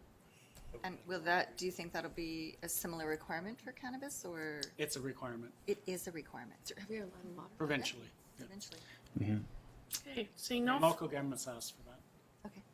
Seeing no further hands in the air, I want to thank Mr. Toom for his presentation this evening. So I think, again, we've had an interesting evening of cannabis and debate around that. Looking forward to where we get to in terms of recreational licensing. As we can So see, it's can I been just- held up. I just want to make sure everybody was clear on what Alex said at the end. Even if you adopted you have to meet a certain criteria, council needs to review all these applicants and consider whether you would approve them or not. So there's nothing in there that would prevent another councillor to say, I don't agree with that and I want to consider some other applicants. Same with the lottery. If you did that, again, nothing stops a councillor to say, even though store A won the lottery, I still want to consider store C. Wow. All right. Kind of up in the air again. Oh my God. Yeah. What would happen then? You'd debate it. Fight about it. Debate it and then you vote. Yeah, let's not get into that. Ultimately, you have, council has to pass a resolution of which applicants you approve. Could I ask one more question? It really, yes? Sure.